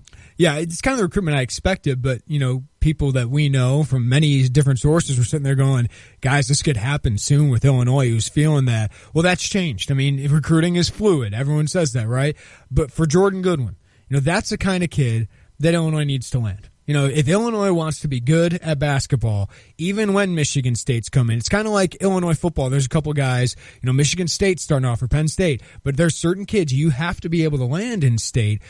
Jordan Goodwin, with a Michigan State offer, with Cal, with some of these others, I mean, Illinois has a great relationship there.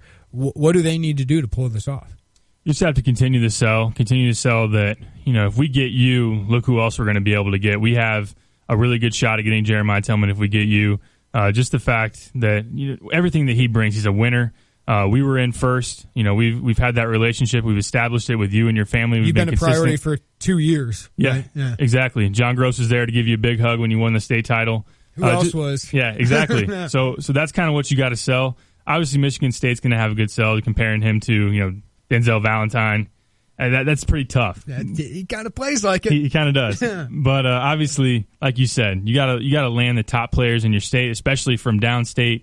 So that relationship, you just got to continue your sell, and he's playing out the process like he said he wanted to. Just going to be there at the end. Let's look at some of the other prospects in 2017. Eventually, we'll look at some 2018 kids as offers start going off for those guys as well. But if you want to ask Derek a question, we'll open up the phone lines, open up the text lines as well. We got a great one from Will in Connecticut on the Chief Bauer text line. You can call us or text us at 217-359-2255. That's 359-2255. If you have a question for Derek Piper, we'll talk more Illini hoops coming up next. It's the Tay and J Show. It's me again, your home air conditioner. You know, the guy that keeps your whole house comfortable. That guy. Well, that's all about to end. I just don't seem to be able to keep my cool like I used to. How about a replacement here? At Chief Bauer Service Experts, get up to $2,300 off a qualifying complete home comfort system upgrade and save up to 50% on your energy bills. For expert service guaranteed, call 866-EXPERTS or visit chiefbauer.com.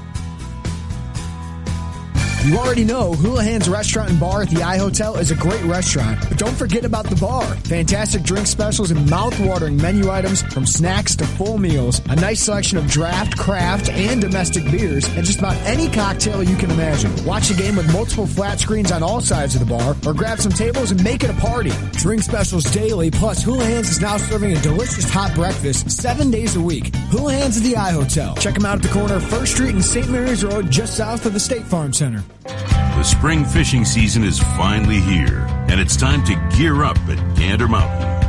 All you need to do is throw out the first cast.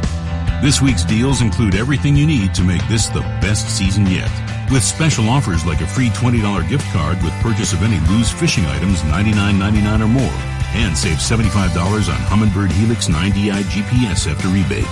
We live for this. We live outdoors. Gander Mountain. This is Chuck Lee with Provident Financial Group. What will you do during the next market correction? At Provident, we believe a sound financial plan is the surest way to avoid panic during market volatility. Contact us today to put a plan in place for you. Securities and advisory services are offered through Commonwealth Financial Network. Find us online at ProvidentFinancialGroupLLC.com.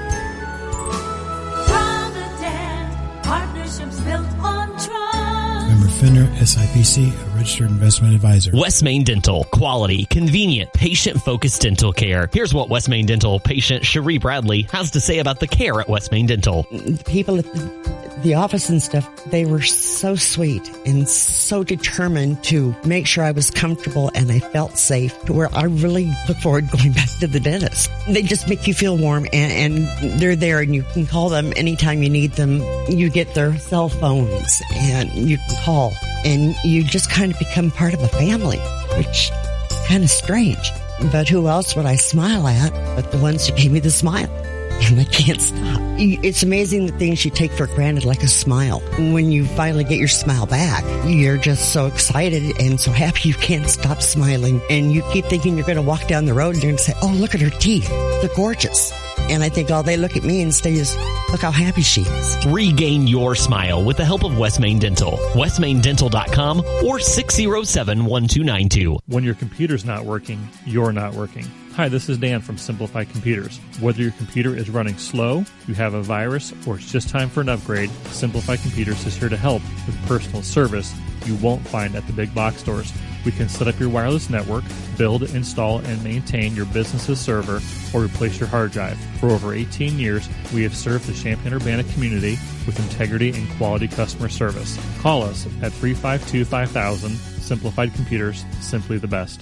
Guidance, trust, protection, service. It's the mantra of GTPS Insurance, finding the perfect solution for you, guiding you through the options, helping you through a claim, and adapting to your evolving needs. Since 1997, GTPS Insurance has provided coverage for your car, your home, your business, and your life. As an independent broker, GTPS Insurance Agency will shop around until they find the right coverage at the best price. Contact a GTPS insurance agent today at 359-9000 or visit online at gtpsinsurance.com. Legends Golf Course and Driving Range in Southwest Champaign offers something for golfers of all levels. The 9-hole executive course is great for anyone seeking a quick round of golf at an affordable price. Check out league nights, schedule a private outing, or your company's next team building event. Junior players can learn the game through camps while honing in on their skills in a fun environment. Relax after a round in the newly renovated clubhouse while catching up on golf tournaments or baseball on one of their 6 televisions. Legends Golf Course and Driving Range. Visit them at legendsofchampaign.com. Coach Mike Ditka is not just talking sports. What will he say next? Hear him here Monday and Friday mornings from 7:30 to 8 with Brother Johnny and me, Stevie J, on ESPN Radio 93.5. It is the Tay and J Show, ESPN Radio 93.5. Jeremy Warner with Derek Piper in the studio, IlliniInquirer.com. If you have any questions for Derek, you can text us or call us up, 217-359-2255. That's 217-359-2255. Derek, before we get into more 2017, I wanted to get this news out there. Tim Finke just tweeted out he's got a scholarship offer from Notre Dame now. He got one from Northwestern yesterday. Not a surprise for a top 25 kid that's a sophomore in that class. But he also has offers from Ohio State and Illinois as his Power 5 conference offers. But how was Tim this spring, if you saw him at all? And this recruitment's about ready to blow up at some point, isn't it? Yeah, this is just the start. Mike Bray watched him a lot with the St. Louis Eagles, and I got to see him obviously a lot in Indianapolis with Jordan Goodwin, and he was really good. He's a starter, and that says a lot based on that team and how good their players are. Darius Garland, 5-star point guard, Jordan Goodwin, who we know is a top 50 guy, and then Tim Finke's in that same backcourt. So just really, really skilled, able to do so many things well, finishes athletically around the basket, mid-range game is good, can shoot the three.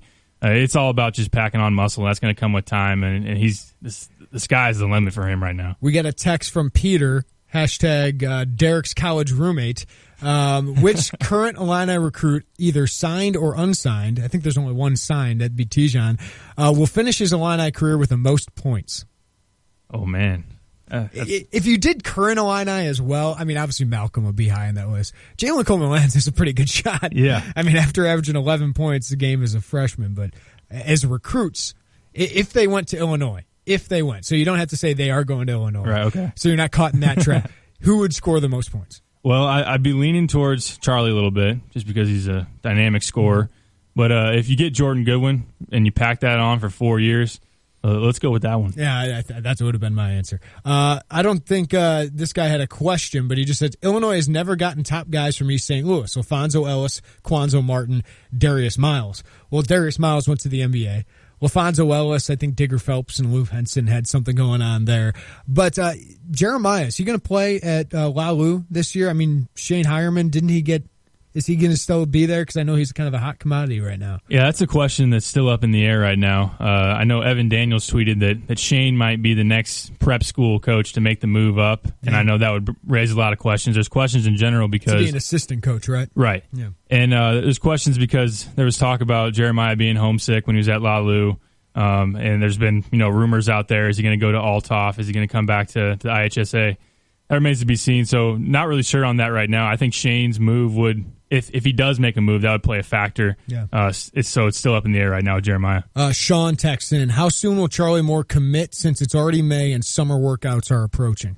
Yeah, he's got to make the commitment, by the end of this month. I know he's not going to sign the letter of intent, so he doesn't have to worry about the spring signing period, which is going to be up here pretty soon. But just how the official visits are popping, he's getting both of them done by the start of next week, and then taking an unofficial probably to Illinois maybe by next weekend. So yeah. I expect maybe 2, maybe 3 weeks. Will in Connecticut had a great one, and then I'll get back to the 2017 class. He said, guys, love it when Derek comes on the show. He does a great job breaking down the players that the Illini are after. However, afterwards, I consistently feel like Wile E. Coyote chasing a bird he's never going to catch. While it's fine to know a lot about players and other Elite Eight teams, I would really love to get Derek's take on when or if we're actually going to catch the Roadrunner, i.e. that difference-making recruit, or should I prepare myself for the falling anvil?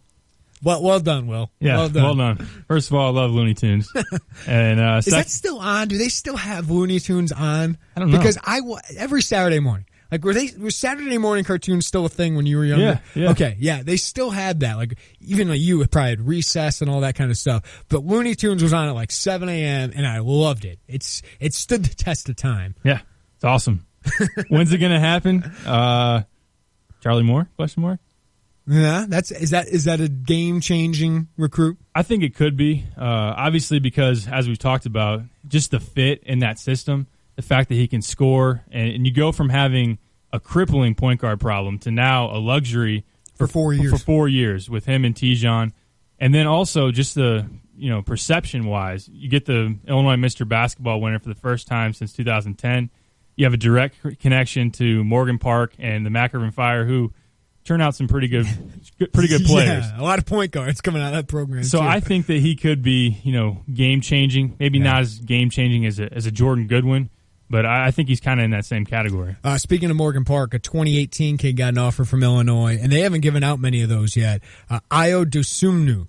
What do you know about him? What do you know about him? Yeah, he's been really impressive this spring. 6'3", he's a point guard, playmaker, and he scores at a really high level. As a freshman, he was playing at Chicago Westinghouse. He had a couple games of 40-plus points. Whew. And I know it's no surprise that Morgan Park has talented point guards when you think about Marcus Levette, Charlie Moore. So he's I think he's second in a lot of people's minds behind Tim Finke in 2018 when you're talking about in-state.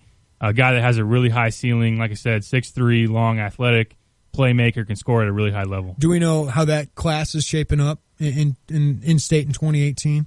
Yeah, those two, a lot of people... That's a pretty good headliner. Those seem like two top 50 kids there. Yeah, those guys have kind of separated themselves from the pack. I know that was a talk.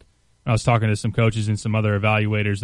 Those two guys are kind of ahead of everybody else. I know Xavier Castaneda, the point guard from Whitney Young, is also in the conversation. So there's kind of a big jump between the top and then the rest of the mix. And obviously, we're going to wait and see the rest of the summer as you watch the 16U circuit play out and see who kind of stands out. Derek Piper, IlliniInquirer.com. My guest in studio. If you have a question, you can call or text 359-2255, 217-359-2255. We've talked about Jordan Goodwin and Jeremiah Tillman. There are other kids in that class of 2017.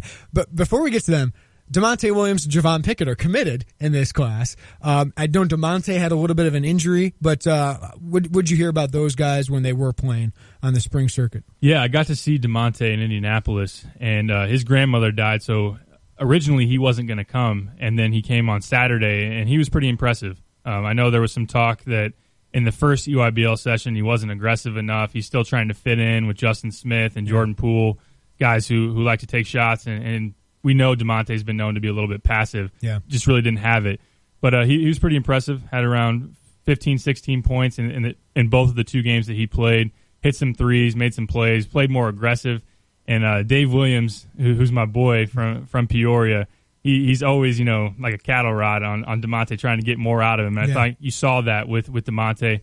And Javon, haven't got a chance to see him yet, but I've heard some good things. Heard he's put up some good numbers, and obviously a guy that is naturally wired to score. You mentioned Justin Smith. It's kind of a kid that last spring and summer really struggled, but our boy Joe Henriksen from City Suburban Hoops Report, I think about a year ago at this time, said he's got a high of a ceiling as anybody in that class outside of Jeremiah Tillman in state, and that included Jordan Goodwin. It seemed like this spring he got back on that he's starting to show what his ceiling is, and that Illinois is getting a little more involved, not that they were ever out of it. Yeah, last summer was a huge wake-up call for him, and they put him in a situation to kind of have some bumps in the road playing 17U. When you think about guys like Christian Negron and DeMonte are playing 16U for Mac Irvin Fire, they put him up on 17U. So he didn't have a really good summer. Kind of a wake-up call. Yeah, definitely. Yeah. So some other programs, he may have fell in the priority list a little bit, and we talked about maybe there's a little bit of a cooling between him and Illinois, but Illinois is back in the mix. They watched him a couple times during the high school season. They've been watching him during the eval periods last month, and they've been in contact. So Illinois is in that mix. The tough thing is he got an offer from Villanova, and there's a lot of other big-time schools that are interested because... There's a kid from Stevenson on Villanova, too. Right, exactly. Pretty good one. Great connection there. His length and his athleticism, he's becoming more explosive and more aggressive. And he just has it all offensively, and that's what a lot of people like. Another kid we haven't talked about a lot, even though, again, early on, he's one of the top kids in the class and still is Nogel Eastern out of Evanston. And I know Illinois went and saw him during the school year. What's the latest on them in Illinois?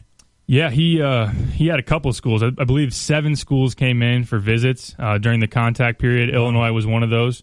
He's got a lot of schools that want him. I believe there's around 20 right now. And he said that the Illinois visit really got him thinking about Illinois a lot more. So I think that got his attention. They had a really good presentation with him and his mom. And I think Illinois is kind of, they're in the mix now. And the thing with him is he hasn't narrowed anything down. Yeah. Things are still wide open with him. And I even talked to his mom. They've done that deliberately. They don't want anybody thinking they're favorites right now. They kind of want to see who's for real as time goes on in July. And I know his plan right now is to cut things down to 5 after July. I don't know if he's going to cut anything down before then, but Illinois is definitely in the mix. Both those guys kind of wings. Nogel Eastern, Justin Smith, how would you compare their games? Kind of break them down a little bit. Yeah, Nogel can handle the ball a little bit better. I know he wants to be a point guard, but I mean he's around 6'6" right now. You don't see a lot of 6'6" point guards. I don't think he's a true point. He's an off guard who can handle it. He's a wing. He's really versatile, and that's kind of the biggest thing about his game. He doesn't dominate. He doesn't have lightning quicks, or he's not really all that explosive. He can get up, but he does a lot of really good things well. Rebounds, scores. His jumper is the biggest thing that needs to improve. It's starting to sound like DJ Williams a little bit. That's a good prospect, but it's a prospect kind of a little bit. Right, yeah. A prospect, a project, somebody that's going to get better through time, and that's a good comparison. Maybe the only difference there is his handles and his playmaking ability. With Justin Smith, I think he's a little bit more of a natural scorer, a little more athletic and explosive. I think that's kind of where they separate. If no Jeremiah Tillman, you still need a big man, if not big men, in this class. Illinois has been struggling there. I think a lot of programs struggle to get Big Ten quality big men. But we've talked a lot about Theo John. What are the options there at big man? Yeah, Theo John's really at the top of the list in terms of next after Tillman. Kid out of Minneapolis. Yeah, and he's got a Big Ten frame already, packed on muscle. He's a little undersized. He's about 6'8", 6'9", so he's not your true center, but he's really strong, really physical in the post, really good defender and rebounder, and he's developing his offensive game. He took an official visit to Oklahoma. I know there was some worry that he was going to commit, but he didn't. Mm-hmm. Now he wants to take some other official visits in the fall. Illinois still hasn't gotten him on campus yet. They want to get him on campus in the summer for an unofficial and then again for an official. I know there's a good relationship there with Paris Parham, and John Gross went up there as well as Parham for the contact period to visit him.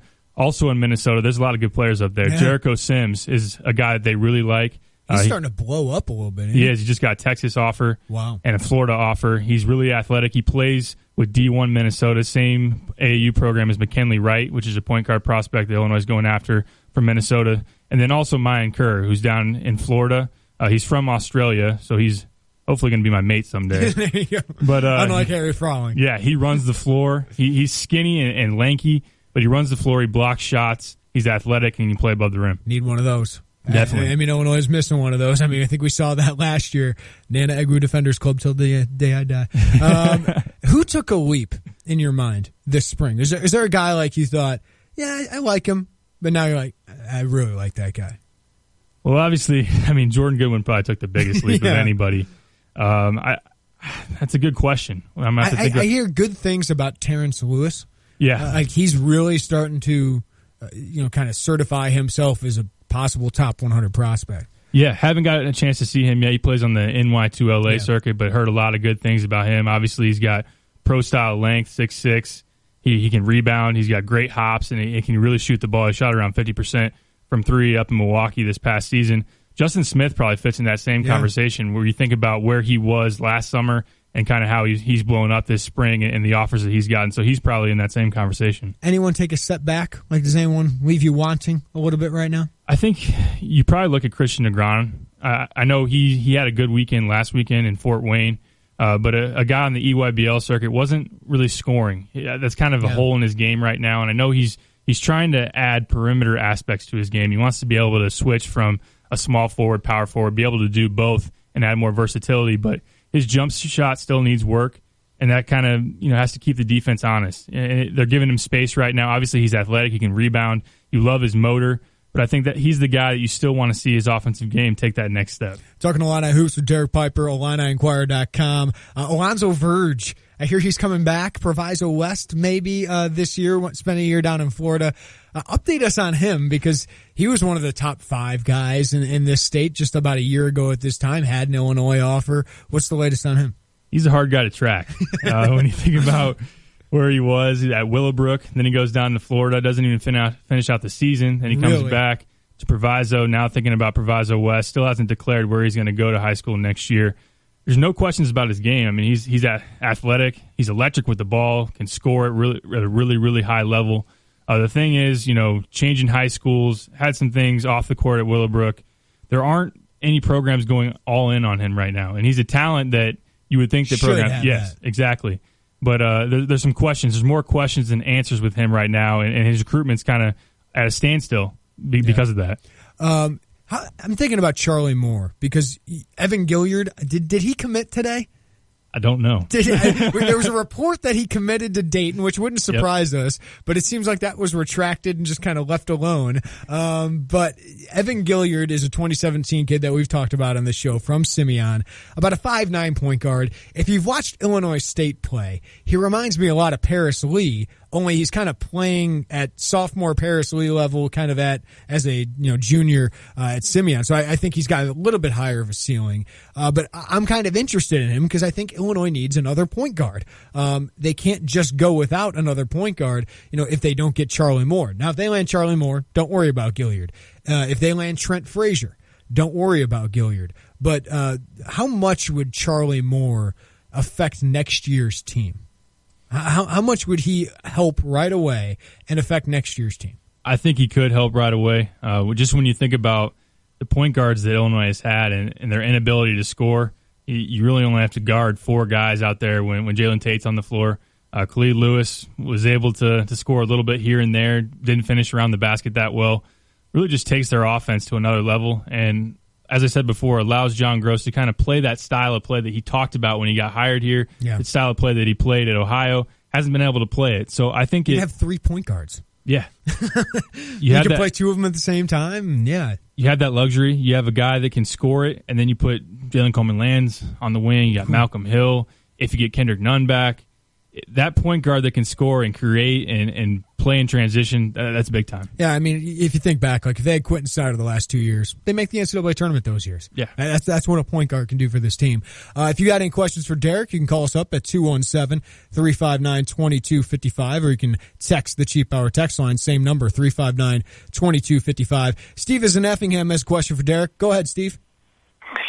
Yeah, I was wondering, Derek, I really am on recruiting. What does John Gross got to sell these players? Because we haven't won any Big Ten titles. We're not competing for any Big Ten titles. We haven't been in the tournament for 3 years, and some people question his coaching ability. And then he's a great guy, and I want him to do well. But I just see where he's just going to have a hard time persuading anybody that's the players that we really need, to turn the program around. So I just have a hard time seeing him getting the job done, and I want him to be successful. Yeah, and Steve, that was the risk that Josh Whitman had when he brought John Gross back, but he knows John Gross has, at least some relationships with these 2017 kids, but it's a legit question, and it's the question he has to answer. He's got a bunch of questions to answer. First is all these kids off the court, then it's recruit some kids and sign a great class, and then it's win. But what John Gross will say is, listen, the last 2 years we've been ravaged by injuries. We have talented players. You're the missing piece that we need to take us to the next level. That's what I think. Derek, what do you think?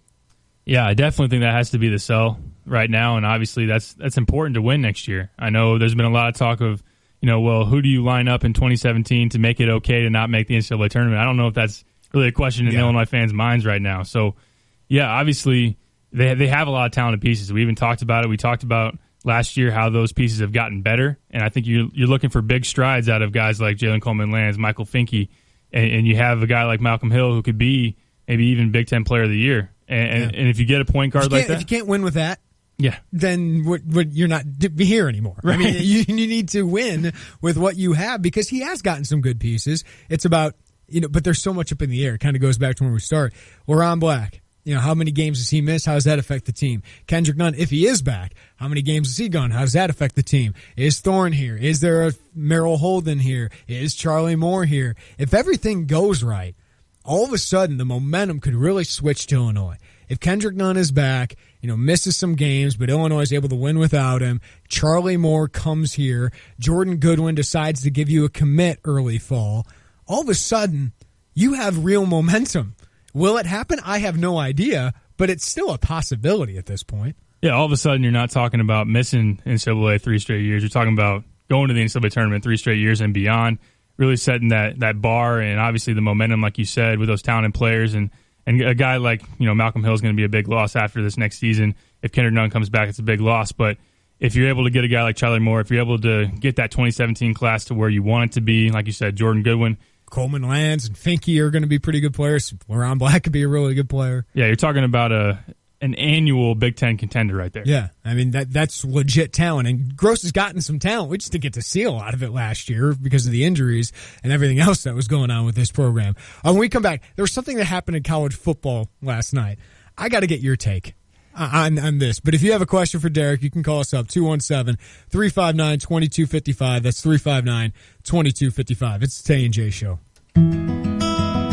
Versabar, a world leader in the development of heavy lifting solutions, is a proud sponsor of the Mike Ditka Show. Versabar is also a proud supporter of the University of Illinois and the College of Civil and Environmental Engineering, the St. Louis Cardinals, and the Unity Rockets. To learn more about Versabar, just go to www.vbar.com. That's www.vbar.com. Versabar, the power of engineering delivered.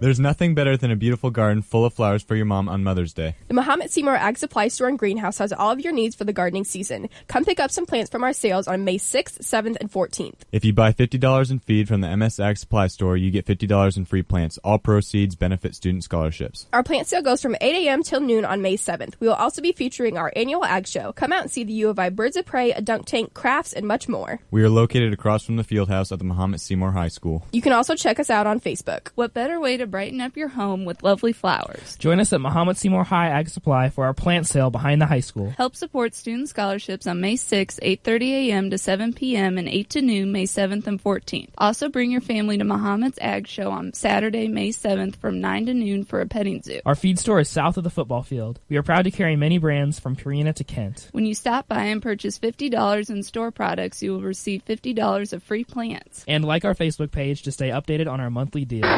Racing action is back this Friday night at the Farmers City Raceway in Farmers City, Illinois. It's the Douglas Dodge AMLS MARS 5K to win. Super late models, pro late models, modifieds, streets, and Hornets at the Farmers City Raceway. General admission is $20 for adults. Kids are free. Gates open at 4 p.m., qualifying at 7, and the racing action gets started at 7:30. Friday, under the lights at the Farmers City Raceway, where we'll sell you the whole seat, but you'll only need the edge.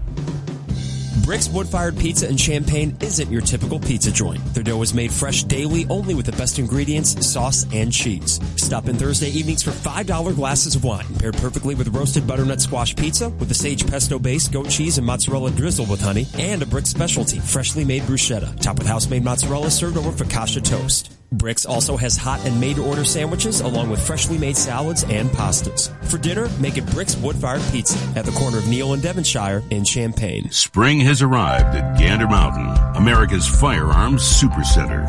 Get prepared for the range and field with our selection of over 6,000 new and used firearms, plus the largest assortment of hard-to-find ammunition. This week, save $30 on CCI Blazer Brass handgun ammo bulk packs.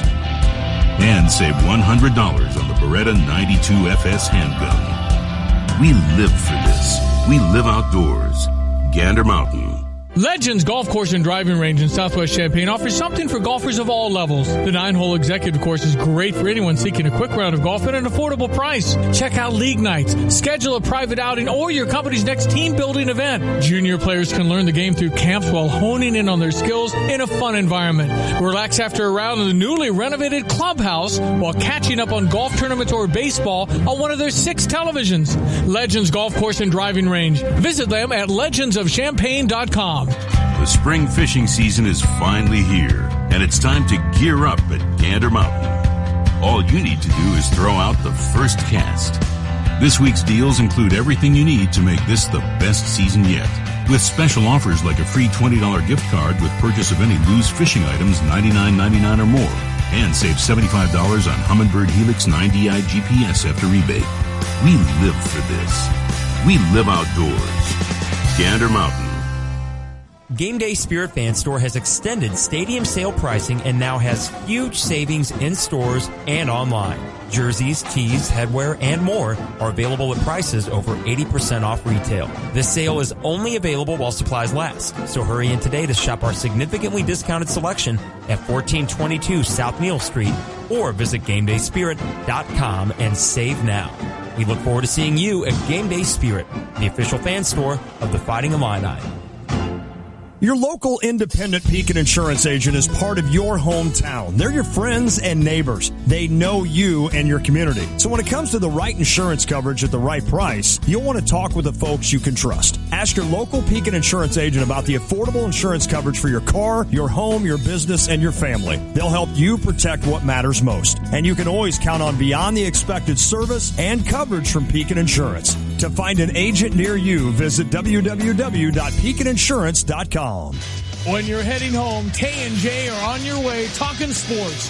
Weekday afternoons 3 to 6 here on ESPN Radio 93.5.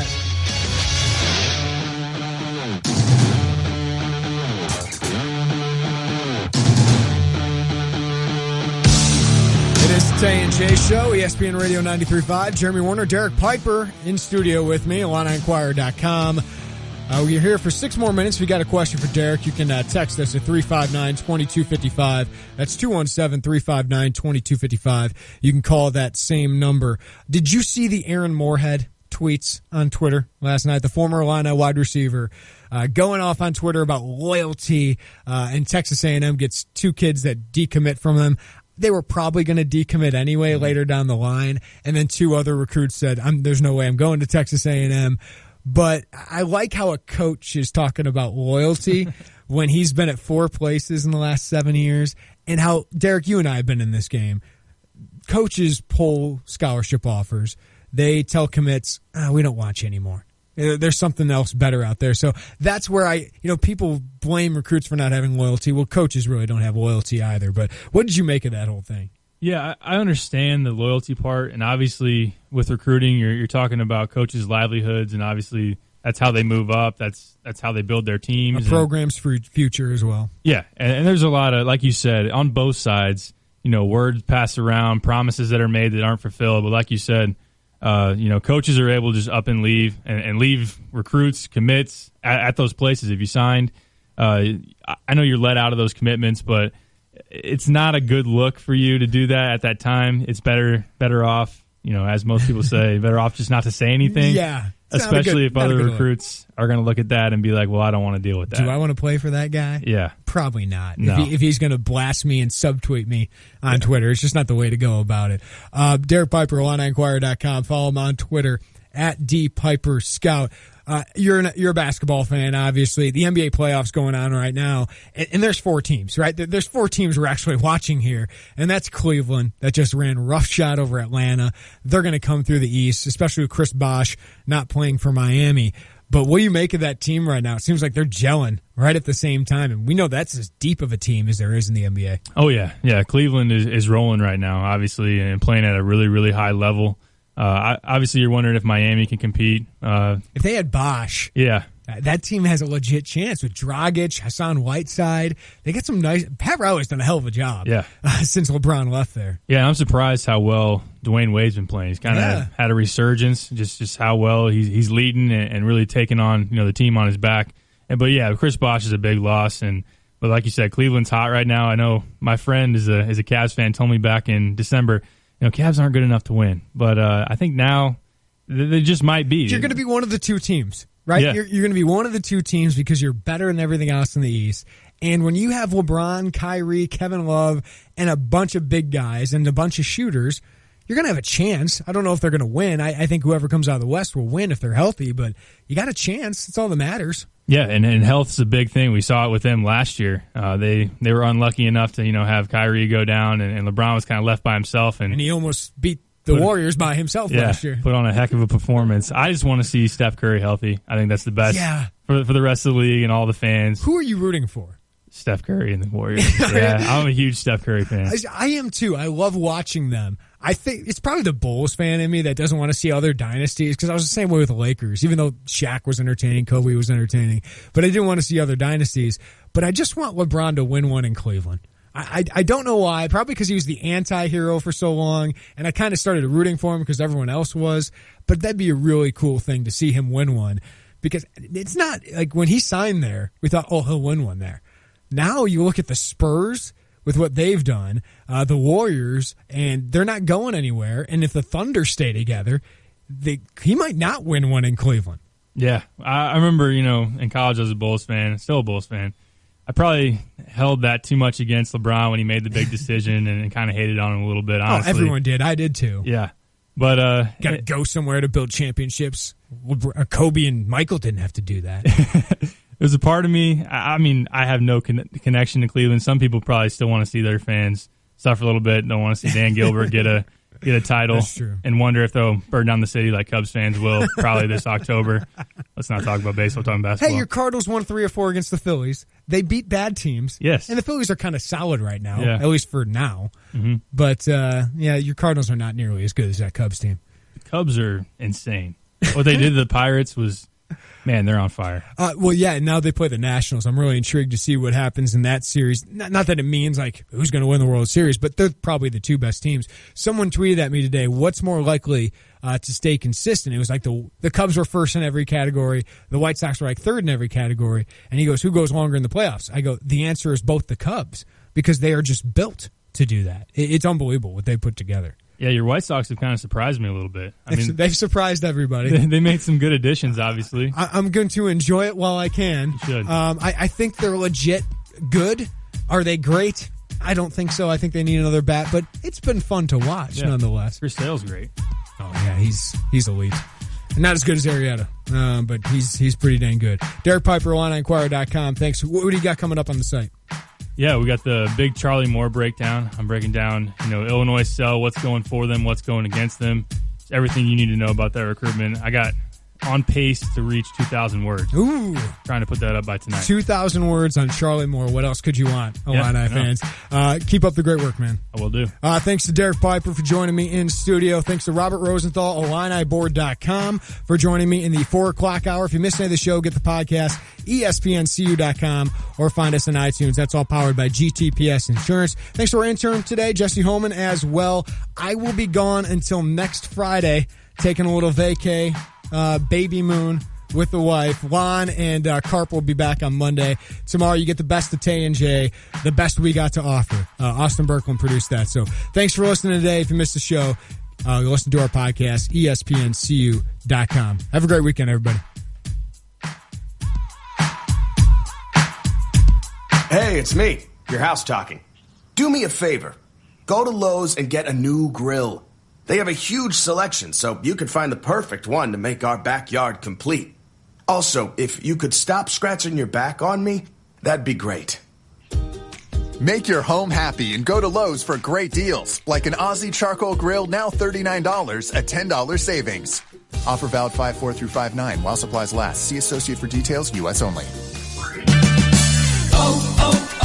O'Reilly. Right now at O'Reilly Auto Parts, pick up 5 quarts of Mobil 1 Full Synthetic or High Mileage Full Synthetic Motor Oil for $27.95. Protect your engine from sludge and wear with Mobil 1 Full Synthetic or High Mileage Full Synthetic Motor Oils at O'Reilly Auto Parts. Better parts, better prices every day. Limit supply. See store for details. O'Reilly Auto Parts. There's nothing better than real Texas barbecue, and no better place to get it than Hickory River Smokehouse. Every cut of beef brisket, pork shoulder, turkey breast, pork loin, and chicken are carefully selected and rubbed with a signature spice blend, infused with hickory smoke for juicy, award-winning flavor. For you Illini fans, it's served up right in Memorial Stadium and the upper concourse in the State Farm Center on game days. How about a smoked hammer turkey for your family get-together, or a taste as big as Texas for lunch, dinner, or to watch the big game? You're guaranteed to be the fan favorite. HickoryRiver.com or in Decatur, Springfield, Urbana, and Peoria. for you. For 15 years, Bosworth Roofing has provided East Central Illinois with superior service. Whether it's a small repair job or a brand new roof, your complete satisfaction is their goal. Call Bosworth Roofing at 841-2219. That's 841-2219. Or get a free estimate at tallguyroofing.com. No subcontractors, no commission, no high-pressure sale. Just high-quality work from people who care. Call Bosworth Roofing at 841-2219 for your free estimate today. That's 841-2219. High Caliber Training Center and Indoor Range is ringing in spring with a 2 sale. On May 7th and 8th, all in-stock firearms with a caliber starting with a 2 are 10% off, and special order firearms are 5% off. All in-stock ammunition starting with a 2, including 22 long rifle, is 15% off, and special orders are 10% off. Special orders rules apply. Sale runs both days while supplies last. Contact High Caliber Training Center for more information. High Caliber Training Center, where your safety comes first. Hey Siri, where's the best place to build a home in Central Illinois?